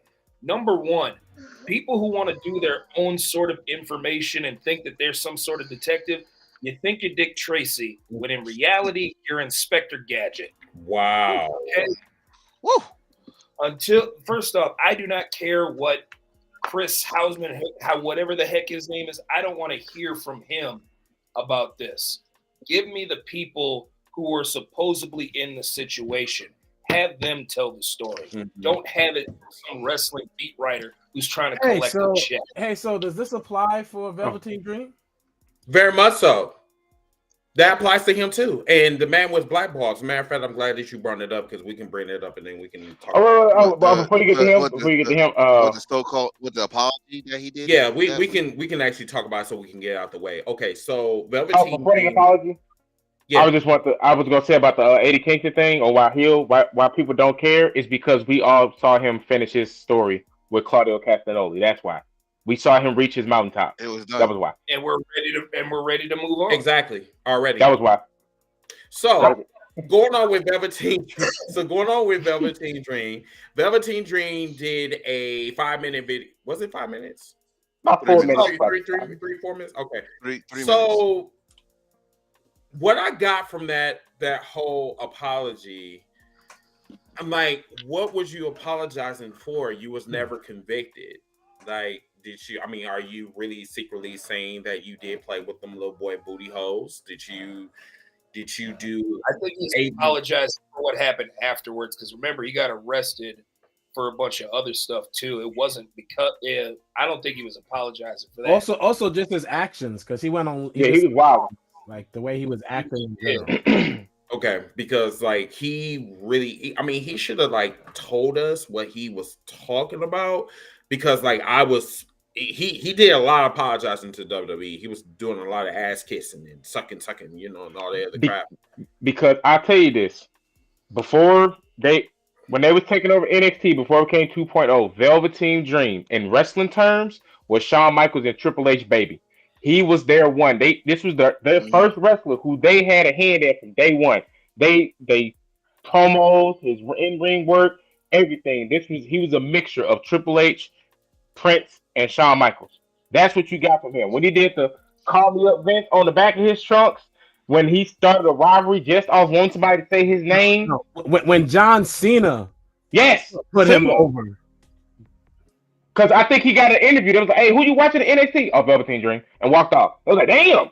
He didn't say what because I think at the time Ricochet was the hot piece of cake. It was Andrade. He just like his suspenders. Lars Sullivan before his big stuff happened. The thing with Velveteen Dream was this dude. They gave him a piece of cake or the ingredients that he baked the cake. The dude was fucking because he was not when he first started. We all knew him as Patrick. He was on Maryland Championship Wrestling, blah blah blah.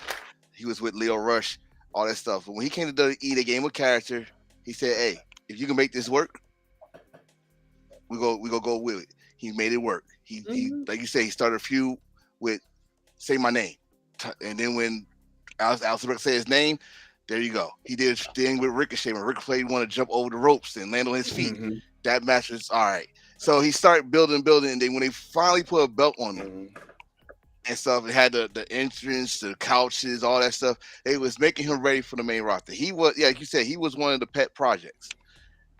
But the thing is, even when he got the situation, they brought him back. They, again, like we just said, when people get on these internet and the Me Too movement, it's like, oh, why is he this? Why he this? Why he not fired? Blah blah. They couldn't let it go. But the PR and this damn, they got the shareholders. Like, listen, everybody this has PR opinion on who's guilty and who's not. Right. Doing the actual investigation. Again. Right. So they had to let him go. But you know who else? It was getting too nasty. But you know who else lost their job though at that time, and he was also innocent. Remember, Rich Swann got released, and it came out that his wife really was lying and stuff. Like it was proven. It was a proven fact. They released him too early. Yep. Well, that's if you think about it, that's also the same time the damn fucking the smile design, the T-shirt design with the he saw that design before they released it. I don't believe he saw it. So it's a lot of things that was breaking down, and like when Rich Swann left, when Rich Swann's like fuck it, if it's that easy for y'all to believe this, yeah, he like I got here. And then also at the same time, people forget Seth Rollins was also in the scandal of sending his thing to everybody's inbox. It did. And nothing happened to him. He was blowing every girl NXT like, damn, hey, Seth sent you one too? Remember, she was the one who leaked it. The person who he said, she was the one who leaked it. Okay. How did she get Hova in the first place? He sent it to him. Oh, they were dating. Oh, got you. Oh, wow. He was like, hey, girl, you want to see why I'm in the Shield? What does that mean? She found out he was with Becky. He was with Becky, and that's what happened. That's probably nightstick. Oh. Can you imagine, like, you chilling? You just sitting there. Wow, guys. We just spent more time on Velveteen Dream than anybody in the world, so we can continue. Oh, wow. That's how you feel? Okay, we can move on. He has to go wrestle with Tessa Blanchard is wrestling. No, Dark Cloud wrestling. I get it. You say he can go to Mexico? He go to Mexico with Tessa? Mexico. Mighty Scroll down there too, and Alberto Del Rio. Oh, that's another thing too. So, Andrade left WWE to go back to WWE to wait a minute. Yeah, he left AEW. I'm sorry. He left AEW. I believe when he lost to Miro, that was his final day. So now he's going back to WWE to do God knows what, but I don't give a fuck about that. So anyway, going back to Dynamite, the main event was good. I don't really remember the rest of the show. It was I think it was Swerve versus Daniel Garcia. Yeah. Don't forget the opening act, the promo. Don't forget the promo. Yep, that's Milwaukee over there. Everybody was waiting for that promo. Yeah. The thing is, what you got was the same old Adam Wait, Cole. what promo? I know we are not talking about these geeks again. We have to. See, no. But see, listen here. This is the thing. After the pay-per-view, the first thing you want to see is, are we getting something new, or are we getting something that's just polished and look new? And what we got was something polished and looked new, because it was the same old. It was the same old shtick. Right, it was the same old. It was the same old shtick. Story time with Adam Cole, baby, and blah blah blah, and did all this shit. It didn't have like, all right, a edge to it. It just sounded like a regular Adam Cole promo. That devil, I'm sorry, but that devil shit does not work for him. It's not working for him. Like, I can already tell you. It's not working. Oh my god, my bad. Even Samoa Joe could have been the devil. Shit. My bad. When he was talking. Something just popped into my head. It's a name that y'all got. It's a name. Hear me out. It's Jack Perry. I'm just sitting over here, Job, just listening to y'all. Like, man, y'all write that promo, wasn't it? And I'm over here thinking about. Y'all remember Christian's promo as he's thanking everybody during his match, and Kill Switch just in the background, just looking like the Dragons were fresh up out the water, ready to just whoop some. The crowd chanting Luchasaurus. What if that's how we get Jack Perry back? He's the one who's going to make Luchasaurus remember who he is. And that's that's gay too, because I'm listen. Remember, listen. If we get Jack Perry back as a face, then we got the British face, baby face back. So I'm down with it. No. Think about it. No, listen to me, Chris. Let me cook. I'm at the pot. I'm at the stove right now, right? We got Adam. We got boiling water. We got Adam Copeland there to help build up the feud. We got Christian now. He just had probably the heel moment of the year. That was a smart move. He's a heel. It's what happened. I know everybody's like, oh, he's a heel. It's what he does. You got Kill Switch waiting for his moment. Acknowledge me that I helped you. Yes, you about to say thank you to me. Thank you. And Christian said, last person I want to thank is me. Yeah. And he was in the back like, he was growling and stuff. and we get Jack Perry back. We get Jack Perry back to go Luchasaurus. What did Mufasa say to Simba? Know who you are. Remember who you are. Hey, so question about Jack Perry. What is the deal? Like, is he indefinitely suspended? He's not injured. I think the people at Warner Brothers suspended him because the fight happened in front of the executives. And so about Draymond Green, remember Draymond Green got suspended by the commissioner, not the team. He's been off suspension for at least a month now. Yeah, like are they waiting for a perfect time to bring him back? I believe Stormy is correct, and they're cooking a Luchasaurus because of all the rumors of him patenting the Boy and His Dinosaur again and bringing those things back out. I believe that they're going to go back to that. And if they do, the bearded babyface would be back. You know, and I was I'm just saying, can you imagine that moment? You got Christian Cage just going in on Luchasaurus in the middle of the ring, and then you hear that and he's Luchasaurus, get out! I will stop watching AEW after that. Not me. I'll be like, come on. No, you will not. This is like a. No, you will not. Think about it. I know you say I like kids. That's a perfect kid movie ending right there. Remember? Let me tell you something. If Disney movie. Jack Perry does not have your respect by standing up to the bully that is Phil Brooks and refusing to bow down to people that he didn't believe deserved it, then I don't know what type of person y'all like. Jack Perry did that in real life, not a gimmick. He did that in real life. Kayfabe, shoot, real glass. Real glass. That's real glass. Yeah. Mm-hmm. And see, Phil said, you know what? I'm getting tired of these young motherfuckers. Can you imagine though being that tour guide? Okay, John. So over here, you see, we have that's Samoa Joe over there. He's one of our guys. We have a lovely lock. Yeah, let's see a Punk choking out Jack. So wait, hey. No, but let's talk about it though, because that's the problem I'm talking about. AEW makes too many promises. At the end of the day, that's why so many people hold titles so shortly, so quickly. You're bringing these people in and they're telling them you're going to be a top guy. Samoa Joe had that promise. He had to wait till now. Even Will Hobbs had that promise, and they gave him that belt for 2 weeks and took it away from him. 2 days. Oh, God, he was champ. Yeah, exactly. They make these promises to keep these people in the company. But what they're not saying is ultimately, you're not the guy. Like, ultimately, we're always going to go back to Moxley, or we're always going to go back. If you want the big money, Samoa Joe needs a long title reign. But do you think he's going to get it? Do you think he's going to get it? I think honestly, I think that Samoa Joe is a placeholder. I think the longest he's going to probably keep it is probably Double or Nothing. I give him 6 months. What it would still be a long title reign because Double or Nothing's. But the thing is, they rewarded Samoa Joe because he didn't get injured. He didn't get injured not one time since he been in AEW. And that was the whole thing. That's the whole thing about Samoa Joe. For a second. Remember, he had got a concussion. He had to go and do that damn TV show. Twisted Metal or Twisted whatever. Metal, yes. That was already filmed. That was already filmed. Let's be real. He was not injured. Has Samoa Joe ever ruffled any feathers backstage? No. Is Samoa Joe like that company guy Ever? where if No. you ask him to do something, he's right there to do it?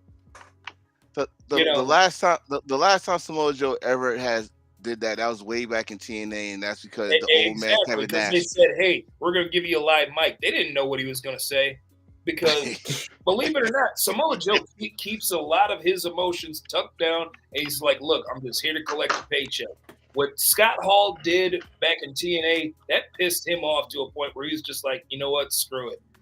We're trying to build this company up to like the next level, and y'all are relying on these guys over here who've already made their money, who can basically retire right now, and here I am struggling trying to build this company up to the top." The issue would be this: if they let the heat on Swerve fizzle and don't pull that card fast enough, they would have dropped the ball on what could have been their biggest star. Swerve has superstar heat, and they already had him lose the tournament. That's strike number one.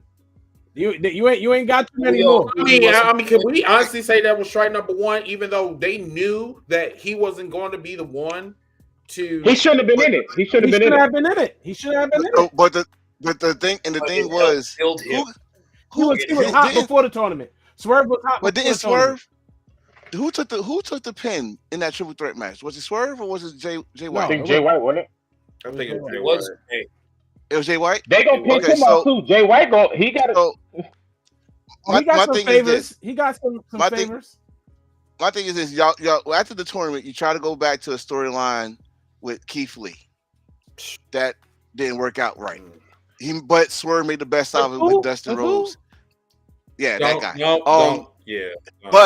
But now you try to unplug and plug back another old storyline with Hangman Page, because Hangman came late to work and said, "I'm going to kick somebody's ass." And everybody knew it was one match left. So who asked you to go kick? You're not going to kick Daniel Garcia. He had nothing to do with it.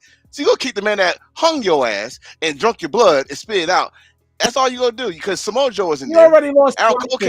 That's stupid. Huh? He already lost. Yeah, and what they gonna do? They gonna try to give Hangman the win back. No, they can't. And that would be strike number two. That's an old Japanese guys. In my line, that's an old Japanese fucking thing. You go to the two matches. You couldn't beat them 2 matches, and you give them the third match to win back. But that's like what they did with Rock versus Stone Cold. Rock, Stone Cold won like two at WrestleMania. Go ahead. Do you give him that third win, or do you give Swerve the sweep? I give Swerve the sweep. I give Swerve the sweep because of how hot he is right now. Right. If they don't, they would be dropping the ball again. That's what I'm saying. They don't have too many chances. They really don't. Yeah, and because Swerve and Tony Storm, 2 ex-WWE wrestlers, are very, very, very much their top competitors in the male and female. Hey, Tony Storm. Hey, next time, let me give you the microphone. No, I'm glad he brought that up, because even though that's annoying me like a motherfucker, but I'm gonna just tell you, ex-WWE. Oh, good pitch. Oh, you did it? Oh, not you, not Chris. Yeah. This is what. Yeah. So, hold on. Ex-WWE superstars. This is where your ex-WWE superstars are at right now. You got 2 that's champion. Well, actually, all 4 of them. You got FTR. Then you got Cesaro. Then you got Tony Storm that had a pie in her face, and then you got Samoa Joe. And you're still calling about it WWE. I am. And because that's how popular they are in AEW. Anyway, well, I mean, let's be real. Samoa Joe's been going by that name since the Indies. Same thing with Tony Storm. Exactly. I don't know why you keep joining, bro. Claudio couldn't call. This is probably the gift and the curse when it comes to really changing their names. So because you can't go to the Indies with it. So motherfuckers say, "Fuck it, I still got my." What are you talking about? Who lost money? Who lost money? Did you lose money from buying the pay-per-views? Who was losing money? I'm not going to even entertain that shit. The executives literally came because of MJF. What are we talking? I'm sorry. Go ahead. I'm sorry. Go ahead. Okay. that came out of nowhere. Subjective statement. Let's just call it what it was. Yeah. Yeah. But I was just saying that the reason sometimes they give him curse from WWE don't give you an indie name because if you don't make it in WWE, you go right back to with your name that you made a name off of. Some people are lucky enough to go to WWE and keep their name, but that's a risk though because if you are popular, these motherfuckers do some seats. Hey, no, we own this. How you doing this? You know what I'm saying? That was the messed up part for Samoa Joe because Samoa Joe, I think, for some reason, first off, how does Samoa Joe not get over in WWE? The fucked up part about that, Vince liked him. Hold on, he was over. Hold on, we got to rewind. We're not gonna do this. I'm gonna pull a Stormy. He was over when him versus AJ happened. He was super over when he was home invasioning on AJ Styles' family and all of that. He was super over, and he had his phrase: "Catch these hands, catch these hands." 2 weeks later, a Braun Strowman shirt comes out, and he's saying, "Catch these hands." Disrespectful. They took the man. These hands. And that's what happened. And not only that. They did cool stuff that Samoa Joe did to other wrestlers, and then all of a sudden Samoa Joe had to take the back seat for it. And then not only that, he was gonna go over John Cena at WrestleMania. They had for him to go over against John Cena at WrestleMania if he didn't get hurt before WrestleMania. But the problem is, it's all these woulda, coulda, shouldas, or whatever. The issue is that the man was not over. Plain and simple. No. The main part if it was, then we wouldn't be having this conversation. A great balls of fire when he should have won. Once we saw that they not giving Joe the belt, people stopped caring about it. Great what of what? Remember, it was great balls of fire. It was Bro, why are you going to mention that STD pay-per-view? That's what they fought it. The damn pay-per-view when the main event was 4 minutes and 3 minutes of it was before the bell rung. So Samoa Joe is one of the most realistic champions of all wrestling. Because what he said to Roman Reigns, he said, "You better shut your mouth, boy. I really got something for your ass." Now back to you, Brock. Samoa Joe laying down the Ring of Honor television championship showed you how stupid Ring of Honor was. You want to talk about how stupid NXT can be? Ring of Honor is so stupid. Ring of Honor is dumb. I don't pay attention to Ring of Honor. I just except for Athena. Why? Who pays attention to Athena? Athena should be on Dynamite right now. Going after a title. She should be helping. She should be helping that women's division. How long she held that Ring of Honor title? A year. Tony Khan do some very cracky shit. No. Look! Before you even say that, because you want to say good because she was fighting. They was just throwing out indie person wherever they was at. If they was in New York, we gonna get a female from the indies in New York. You go fight for the Ring of Honor title. You do this, and only when the pay-per-view come out, they was gonna get her somebody from the Ring of Honor roster. She need to do what I do with fucking Samoa Joe. Says no one in this company in the Ring of Honor beat me. Here's the belt. I want to go for bigger, better things. I can see a match between her and Toni Storm. I would be all for that. I'll be for Toni Storm giving her a titty slap. Oh yes. Hey man, what's going on? I'm confused. Y'all think Athena is attractive? Y'all think Athena is charismatic? No, I said a match. Toni Storm against Athena. When did we start talking about image all of a sudden? So Athena. I don't give a fuck. No. I'm just confused. No, like, he's a slut. Athena has that it factor. You better hope Big Daddy ain't watching, Stormy. You better hope Big Daddy ain't watching. And I'm gonna tell her about No. Because the fact I haven't been brought up in today's storyline yet is really pissed me. Why am I not involved in this damn storyline? That you cheating on her for talking about. She cheated on me first. Have you not seen what they've been doing?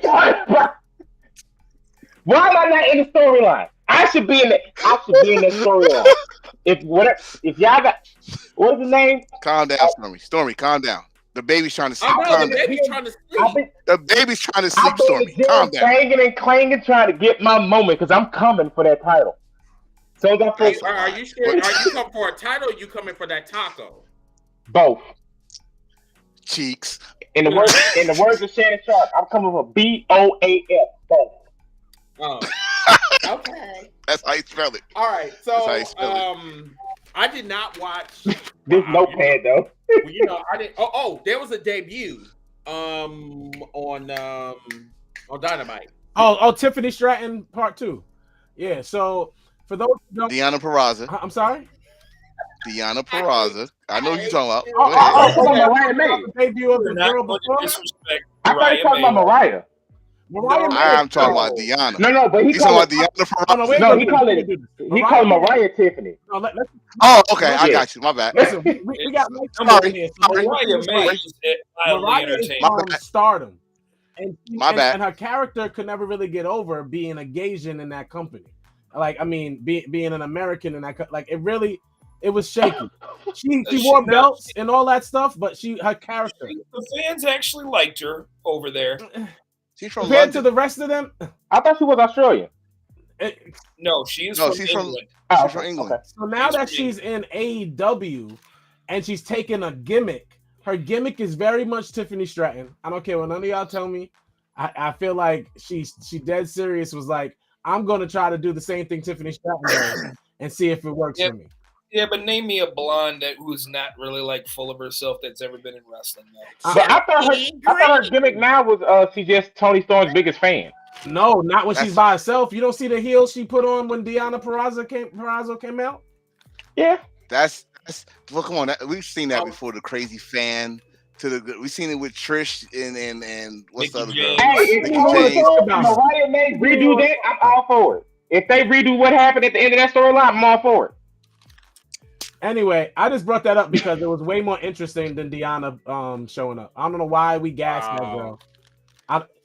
She's been a top 5 female since COVID. I'm going to give her that because TNA's women division did what it did to make her look like that. Matter of fact, Holy Hill, I'm glad you brought that up. So, they were supposed to reveal the title belts. X Division. Yeah, they were supposed to reveal all the title. I think all the title belts, right? No, they did one. They did one today. X Division title today. Tomorrow will be the World Tag Team titles. They're going day by day with these. So every title will be revealed around noon Central Time. Okay. I was at work when I saw the reveal for the X Division title. I did look. I don't know if y'all seen it, but it's beautiful. I like it. Okay. It's a good So light skinny. Let me ask you this. So, are we going to see them on TV? Yes, we are. I mean, we basically they come out with a post pretty much when they're supposed to. We should see them on television. Absolutely. That's why they're doing it every day leading till Thursday. By Thursday, we would have seen all the belts. And then you get ready for pay-per-view on Saturday. Let me reinstate the question. So I'm talking about mainstream, like a cable television instead of YouTube or. Well, they on the right channel. now. Okay. Here's the big problem I have with TNA. They are on a not well-known network in access. Not everybody has access. You thirsty? Jesus. The whole gallon. Where's the your kids need juice, bro. Like, for real. That's the kids' juice. It's going to be like, Daddy, somebody drank all the juice. Hey, they just hit the sleep. I ain't have time. I got to hurry up. I lost my concentration. They gonna curse you out like, dang, you drunk my fucking juice. You have a long day over there. I'm like, how Roman came out doing that super threat. That's how they roll up on me as I'm taking a nap. Just wow. Okay, go ahead, light skin. I'm sorry. But that's my biggest problem with TNA. They're on a network that not everybody has, which is access. If you really want, access, you got to have like either Dish or Direct TV. I got YouTube TV. I'm not paying $200, for a bunch of channels that I don't even watch, and I barely watch. The only time I have live TV is for sports and wrestling. Mm-hmm. That's it. If I want to watch, like Scrubs and stuff, I'll put it on Hulu. I don't care. If I want to watch, a TV show, I'll go to one of my streaming platforms and watch it. Mm-hmm. If I want to watch live TV, it's sports, wrestling, and that's it. All TNA has are two things. They have a Knockouts champion that's about to leave and go back home, like CM Punk did. She's about to go back home. So there goes their biggest female draw. And then they got top guy Jordan Grace, who's been holding down the division since COVID. I Like, hate you. even when his husband got kicked out, even when his husband couldn't make it, he's taller. Oh, Lord. He's taller than his husband. Y'all know that. He ain't got a deeper voice than his husband. I need you. They big as shit. They big as shit together though. They're big shit. Yo, they big as shit. Yo, they stacked. I need you to put more respect on Whoville and her pussy lips. I need you to do that. Okay. I know that she looked like a man. I get it. This is not man TV. I get that this could be. Well, damn. Hold on. Can I ask you a serious question? Can I ask you, if it looks like a duck and it sounds like a duck, is it a duck? It's a duck. I get it. So does she not sound like one too? Like I don't understand. You know what? I'm not going there with you. I'm not doing that. Yeah, she does. This boy's on fire. She does sound like a man though. But anyway, this boy's on fire. I'm wondering though, why is she going back? Going back where? Trinity. Why is she going back? Oh, because Trinity is a fucking follower at the end of the day. Like, I mean, like, Vince ain't yes, there. yes, she is. Chris nailed it. Trinity is a follower. When Sasha Banks left, Trinity left. Not because she wanted to leave, because she's a follower. And if you've ever watched reality television that WWE puts out, shout out to Montez Ford and Bianca Belair for getting their reality television show. If you watch any reality television show that WWE puts out, they used to put out divas. And on divas, Trinity was also a follower. She's not a leader. She's not a strong personality. She's just not that type of person. She's gonna act like she is, but she absolutely is not. So therefore, when her husband told her, your playtime is over, come back home where I'm at. And she said, no, and she said, okay, Jimmy. And she gonna come back home. She couldn't say no. Right. She got tired of that. I'm tired of watching you do the 5 butt moves of doom on TNA. You just got 5 moves with the butt. Nobody wants to keep saying no yeet. No yeet. That's who the no yeet was for her. All right, goddamn, no yeet. Stop with the ass shit. No yeet. That's my yeet. No yeet. So everybody, before we adjourn this evening, I got one last segment for you guys, and then we're gonna be done for the evening. So y'all been asking about this, so we're gonna give this to you guys. So for the next couple, matter of fact, from now to WrestleMania, we are going to be talking about the Road to WrestleMania playoff picture. Who's gonna be who's gonna be out? I just asked you. Like the college football committee. I'm just like, you know what? Who's Florida State? Do it. Where we starting, Chris? Go ahead. Where we starting? I said, where we starting? What we doing? Tell me. Well, right now, let's talk about the Royal Rumble. First of all, who y'all think is going? So that's the Rose Bowl. Yeah. So who y'all think is going to win the WWE Championship and why? Damn, you went straight to the college football. You went to the championship. Roman Reigns, because Roman Reigns. Okay. If I'm being real, I'm gonna agree with him. But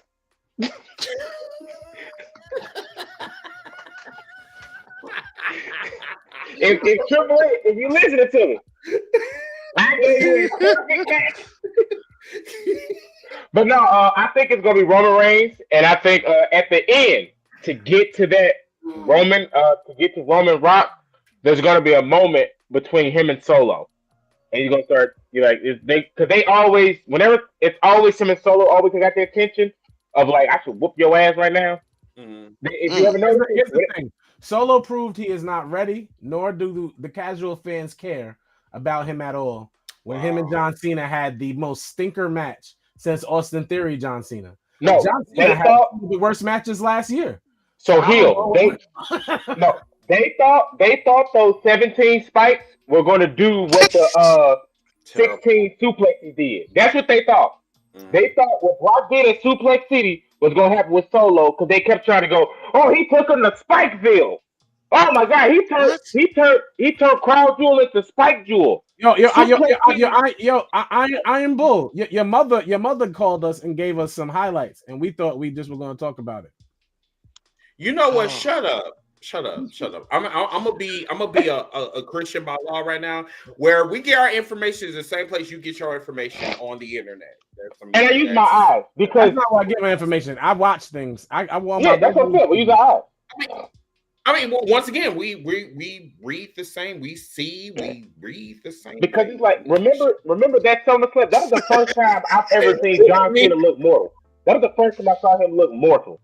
When Brock kicked out the AA, Cena crawling back in the corner looking like, holy shit, he looked at the ref. Did you count fast enough? Then he was about to cry.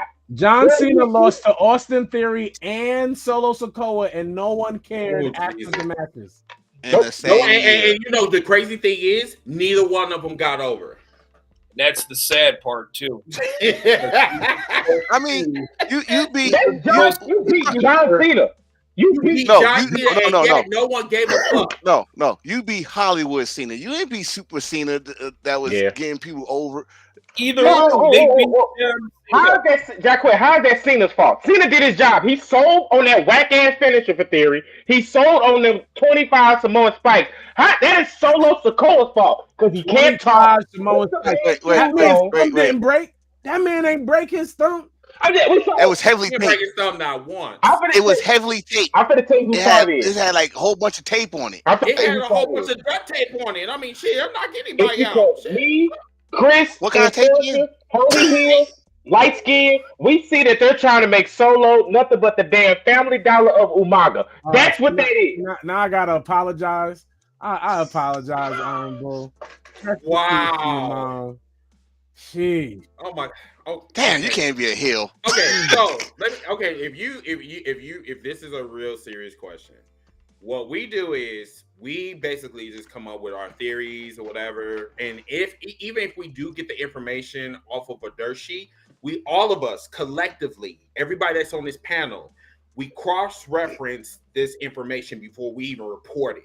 So we are very serious about that. We don't just say shit because Dave Meltzer said something. We always cross-reference shit because guess what? If our shit goes viral and people will come back and it's like, whoa, #HeelsLife said this shit. You know what I'm saying? That looks bad on us. I also, while I apologize to you, want to be clear that my gimmick as Holy Heel will remain untainted, and I really do apologize to you. Yeah, he didn't really mean like, he wasn't. That wasn't like a real statement. It was like a promo. That's his character. That's his character to Jack Perry turns the babyface. Yeah, and the crazy thing is that he worser than me. That's the crazy thing. and I don't say that about everybody, but like literally, I have spirit animals. He is my twin spirit animal. It's just like we're day and night, and on top of that, we're both Aries. So I'm the. We got 3 Aries on the panel. Oh Lord Jesus! 3 of them things. Yeah, I forgot about that. So basically, it's the 3 beasts, the 3-head beasts. Yeah, basically, yeah. I'm the smart one. That's the crazy one over there, and that's just that's the evil one. You know, zero fucks. Zero fucks. Now I say it for you.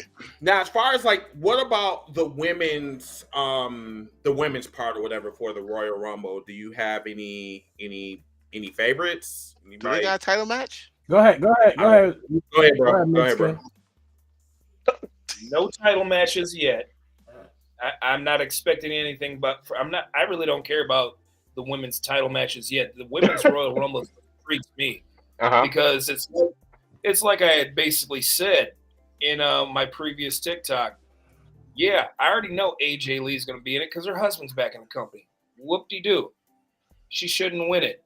Who should win it is the one who has the best story to tell. And right now, it's Bayley. Because we know eventually she's going to get kicked out of her own group. Eventually. Bayley will eventually turn babyface. I don't know if she'll become the hugger again. But Bayley right now has the best story to tell. Nobody's interest. Like, first off, Becky doesn't need to win the Royal Rumble to face. No, she's not. Jack Quiz, what are you getting your information? Wait, AJ is permanently injured. What are you talking about? AJ Lee or AJ? What do you mean? She been training like for years. That's an old video. Hold on, That's an old video. before we all tell John. No, he's the point. I'm just I do saying that that. all the time. Hold on. I know you do. I know you do. Hold on before we get there. This all comes down to how does Bianca get the title by WrestleMania so they can do the money match of Jade versus Bianca? Because ultimately, this whole time, let me tell you how fire the match is going to be too. Jade and Bianca have been practicing this match for months. They started already. Like this match is being worked right now. That's how special it has to be. So the question is, how does Bianca get that belt? Are they going to take it through the Royal Rumble? Are they going to do it at Elimination Chamber? She has to get it because Jade is going to be in Philadelphia with green hair. And if the Eagles win a Super Bowl on top of it, that ain't happening. Should not this right. Well, I mean, anyway. Stop it, Stormy. Stop it. Bianca need a belt though to get over. See, he basically is saying in so many words, he likes Charlotte. In order for her to feel special, she needs a belt. That's not true. Why do people say that? I mean, because it's true. In order for her to feel special, or in order for her to be who she is, because she is who she is without a belt. Sir, like when we talk about Charlotte, like, but on her and she's hurt right now. I may never wrestle again. I'm listening to you. I don't give a fuck about that right now. I'm just saying, when she was uninjured, and I mean, shut up. Okay, when she was uninjured, the only thing that she kept saying is, "I need a title. I need a title. I need a title. I need a title." The only way that she needs to be relevant is having a title. Bianca Belair, I wouldn't say she's not there yet with me as far as like she needs a belt to stay relevant. But to be really honest with you right now, I really do not give a fuck about her. But that, the only way that she'll probably get a title is because of that TV shit that's coming out or whatever. It's basically gonna be another Whitney and Bobby. Damn. I was gonna say Mrs. and Ms. Just for black. No, it's gonna be better. It's gonna be better than that. I think that if we look at, it's all about what channel it's on. I think they're gonna handle it. It's on Hulu. Yeah, I think Hulu handles those type of shows very well. Why would they should put this on Netflix. No, it's gonna be Hulu or Tubi. No, they got a Hulu deal. Do not put it. That was racist. Why are we so racist? Can we just say the black reality show has to go on Tubi? That's gonna be the most fucked up reality show. Camera gonna be looking the other way while they talking and shit. God, this gonna be filmed off a phone. Right, gets dropped by plastic bullets. Ricochet gonna fill in when Montez don't feel good. It's gonna be a weird show. He gonna come out and show his booty hole again. What? Yo, has anybody noticed that Ricochet looks like his fiance? Like if he wore a wig, they look the same. Has anybody noticed that? It's like they cloned Ricochet and gave him curly hair. Nobody noticed that? That's gotta be a Raw. It's gotta be a weird Raw right now because he been with his new fiance and this old one just became a tag champion. Yeah, but it's a match. They literally look the same. Like it's crazy, and they both do the same thing. They hang out in catering, and she actually works more than him. This gotta be weird. So it's crazy. They look like twins, bro. Bill Torres said plead the fifth. I mean, there's nothing to plead. Shit. I mean, the shit is true. But anyway, Jesus. So let's go to the Royal Rumble itself for the men's. Oh, God. That one's gonna be tricky for me, because it's basically open season. At this point, I don't even give a fuck about Cody Rhodes. That's who's winning the Royal Rumble. And honestly, we're going to see the same. Who you got as the last four? Who y'all last four? CM Punk. I got CM Punk. Him, Solo Sikoa, and I don't know who the fourth one is. Gunther. Probably LA Knight. Oh, Gunther. That's a good one too. LA Knight is the most overrated person in wrestling. Why are we still talking about LA Knight? Oh, I got a prediction for the Rumble. I mean, because that's what the WWE's like narrative is. If we want to talk about people that's not over, LA Knight is trash. Like I do not. I agree with you. Here's my pick for the Rumble. Well, something's gonna happen. Lesnar will return and eliminate Gunther to set up their match at WrestleMania. I'm cool with that. I actually like that. I really feel because Gunther has been go after Roman. I think everyone should watch this Royal Rumble for the stories it sets up, not the winner, because the winner is one or two people. Let's be very clear. But see that, like Stormy said, that kind of set up last year because all they did was a face off, and you saw how that crowd that tension got pumped when they just looked at each other. They didn't even touch each other. So if they do that again with this Royal Rumble, and this time, hell, we might say Gunther eliminate Brock Lesnar, or what Lesnar say? You know, ready? Because you know if you I think they have Gunther eliminate Brock. Yeah, because you know Brock don't like getting eliminated. He come back. Hey, Gunther, if you need an extra person for Imperium, I got you. I'll be there. Lesnar, you think you have a Suplex City? I'll ring JL. We'll destroy your Suplex City. But the whole thing with the Rock equation, I really feel that they should not have a match. I just don't think. How do we get to the Rock? Nobody thinks the Rock. Roman and Rock. Sorry, no. I'm not talking about that. I'm talking about on a one-on-one. This is a wet dream for everybody. They think that Rock is going to overperform. They think that he's going to do the spine buster and do that, that like he's having a seizure, kick, and all this other BS, you know what I'm saying? And having the STD spit punch and shit. Like, it's just, thank you. Thank you. You okay? No. Yeah, okay.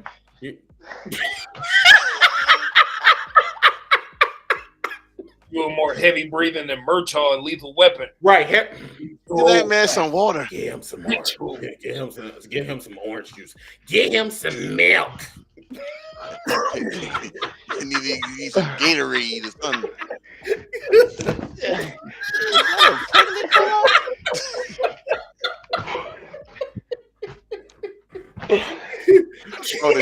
The shake leg stomp. The shake leg stomp. Good Lord.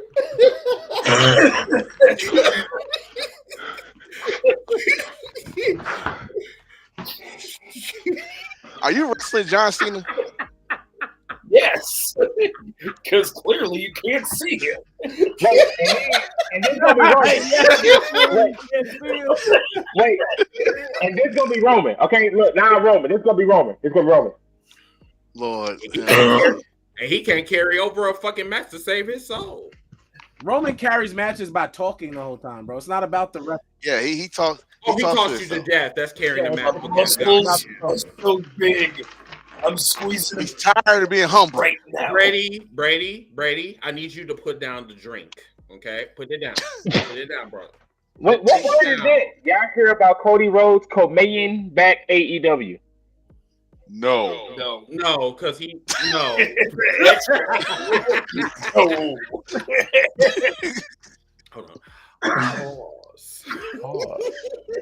But no, I can see Roman like in the middle of that match. He gonna be like, "I heard doing movies. Your movies ain't make you gonna come try to take my spot? Talking you the tribal chief. You can't even keep a movie at top 10. You gonna try to come take my spot?" And you know what? I would follow up with that. I said you wasn't talking that shit when you was in that movie with me. Exactly. See, I'm telling you. I'm telling y'all. I don't know why the enforcer is holding the microphone again. Why do y'all holding? This the new thing, brother. Right. Like I keep telling y'all, Jason Momoa is still there. You don't need Roman in Hollywood. I got mine on boomstick, so I feel like Kennedy. Oh, Kennedy. Where I don't have one, man. I don't know. I have She's running a wrestling club here in Minnesota. I want to say, the fans are killing us tonight. Every time we make an insult, they be like real life stuff. I've been sober for 3 years now. You can't say shut up. Shut up. Okay, y'all. So we're gonna go to final thoughts, y'all. It's been a crazy episode, y'all. Remember to like this podcast, like it, share it, do what you do. But yeah, let's go ahead with our final thoughts. Enforcer, you can go. We're just gonna go this way. Enforcer, go ahead. Where we going? First of all, it's good to see my brother back in here. Yes.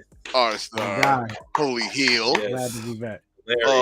My man, light skinned Gaijin. Follow him on TikTok. Yes. Funny as hell. Funny, very sarcastic. I'm telling you. Yes. Very sarcastic. Stormy, stop wrestling John Cena, man. Stop. I'm done. I'm done. Please. Drink some. I was showing y'all that's how the Rock gonna look. Hey. So when y'all see it, be like, hey, that's exactly what. Hey, we're 20 subscribers away from 500. Please like, subscribe, share this podcast. And man, that's all I got.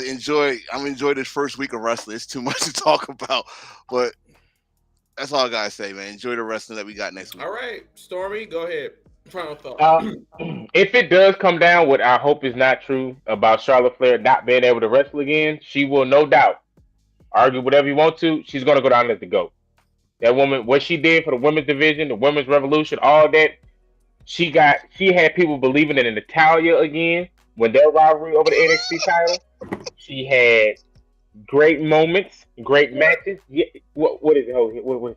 I'm sorry, you're on your final thought. I need to stop that. Yeah, so but that's what I got. That's my final thought. If she's not able to, I got Charlotte Flair. She's gonna go down as the undisputed GOAT. I said preach. Speaking of preaching, Holy Hill, you better not change. You better be like music, and you better don't change. Happy Sunday, everybody. The bearded babyface could return shortly, as we hear suspicions of them freeing Jack Perry. Free Jack Perry till it's backwards. I've been saying it for too long now. I'm getting tired of saying it. It's getting really annoying. He's probably going to be the only pillar that stays in AEW. So show my man some love. I'm just happy to be back with my brothers. And super happy to meet my guy Fair Skin Gaijin. You know what I'm saying? Like Fair Skin. You're dumb as fuck, bro. No, seriously, bro. Nice to meet you. Good dude. All my peoples, man. I didn't hit Stormy with nothing crazy. I haven't been here since the Stormy Big Daddy incident. And we've been making a lot of music. So please go search Jared All-Star. And you'll see that I'm not really a jerk in real life. But on this show, I will. As long as I am the Holy Heel, be the jerkiest jerk you can ever meet in your life. You're welcome. Pause. Okay. Light skinned gal. Excuse me. Fair weather. Damn. We in the Midwest. There ain't nothing fair weather over here. I know, because we about to get hit with some storms tomorrow. Come on. There is nothing fair weather about the Midwest.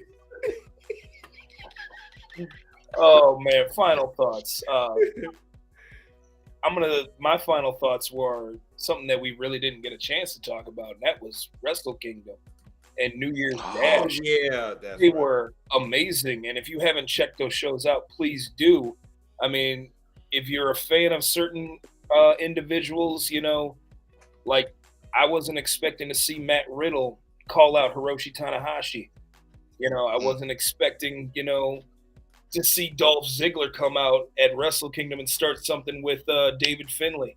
So, I mean, New Japan is on the come up, and El Presidente Tanahashi is doing big things now. So, I think everybody's eyes should be glued to New Japan. Because we didn't talk about it, I have one question for Lightskin. So it's not retarded that he gave himself a belt as his first act as president? First off, it's a low tier belt. It's the New Japan World Television title. So it's going to be a belt where he can help try and build up either newer talent or some of that middle of the ring. Like his first defense was against Ryusuke Taguchi. And so I know you're like the funky weapon. Who better than somebody who's been with the company that long to have your first title defense? Because he's a good worker. He's a really good worker. So I think Zach did a good job with it. Zach did do a good job with it, but you know who I think is going to be the next champion will be Yota Tsuji or Yuya, one of those two. But finally a young guy. Definitely follow New Japan. Definitely follow Stardom. They're doing big things as well. Mayu Iwatani's got a movie coming out in May over there in Japan. She's still out there promoting it heavy. And yeah, definitely, if you want to follow me on all my socials, Lightskin Gaijin on TikTok, Instagram, YouTube. Still working on a couple of videos right now as we speak. Hold on, I got you. Yes. Hang on 1 second. I should have put you up. Okay, here we go. Light skin again. Here you go. Appreciate you. Let me put him. Hold on. This is him, y'all. This is him, and then this is his shit where you can see him. Okay. All right. Everybody, excuse me. I'm sorry. I don't normally just do, producing like this or whatever. My producer is lazy as fuck. He's on vacation. But anyway, hey Ziggy, what's going on? I love how you and them Saints are doing, sitting on your fucking couch.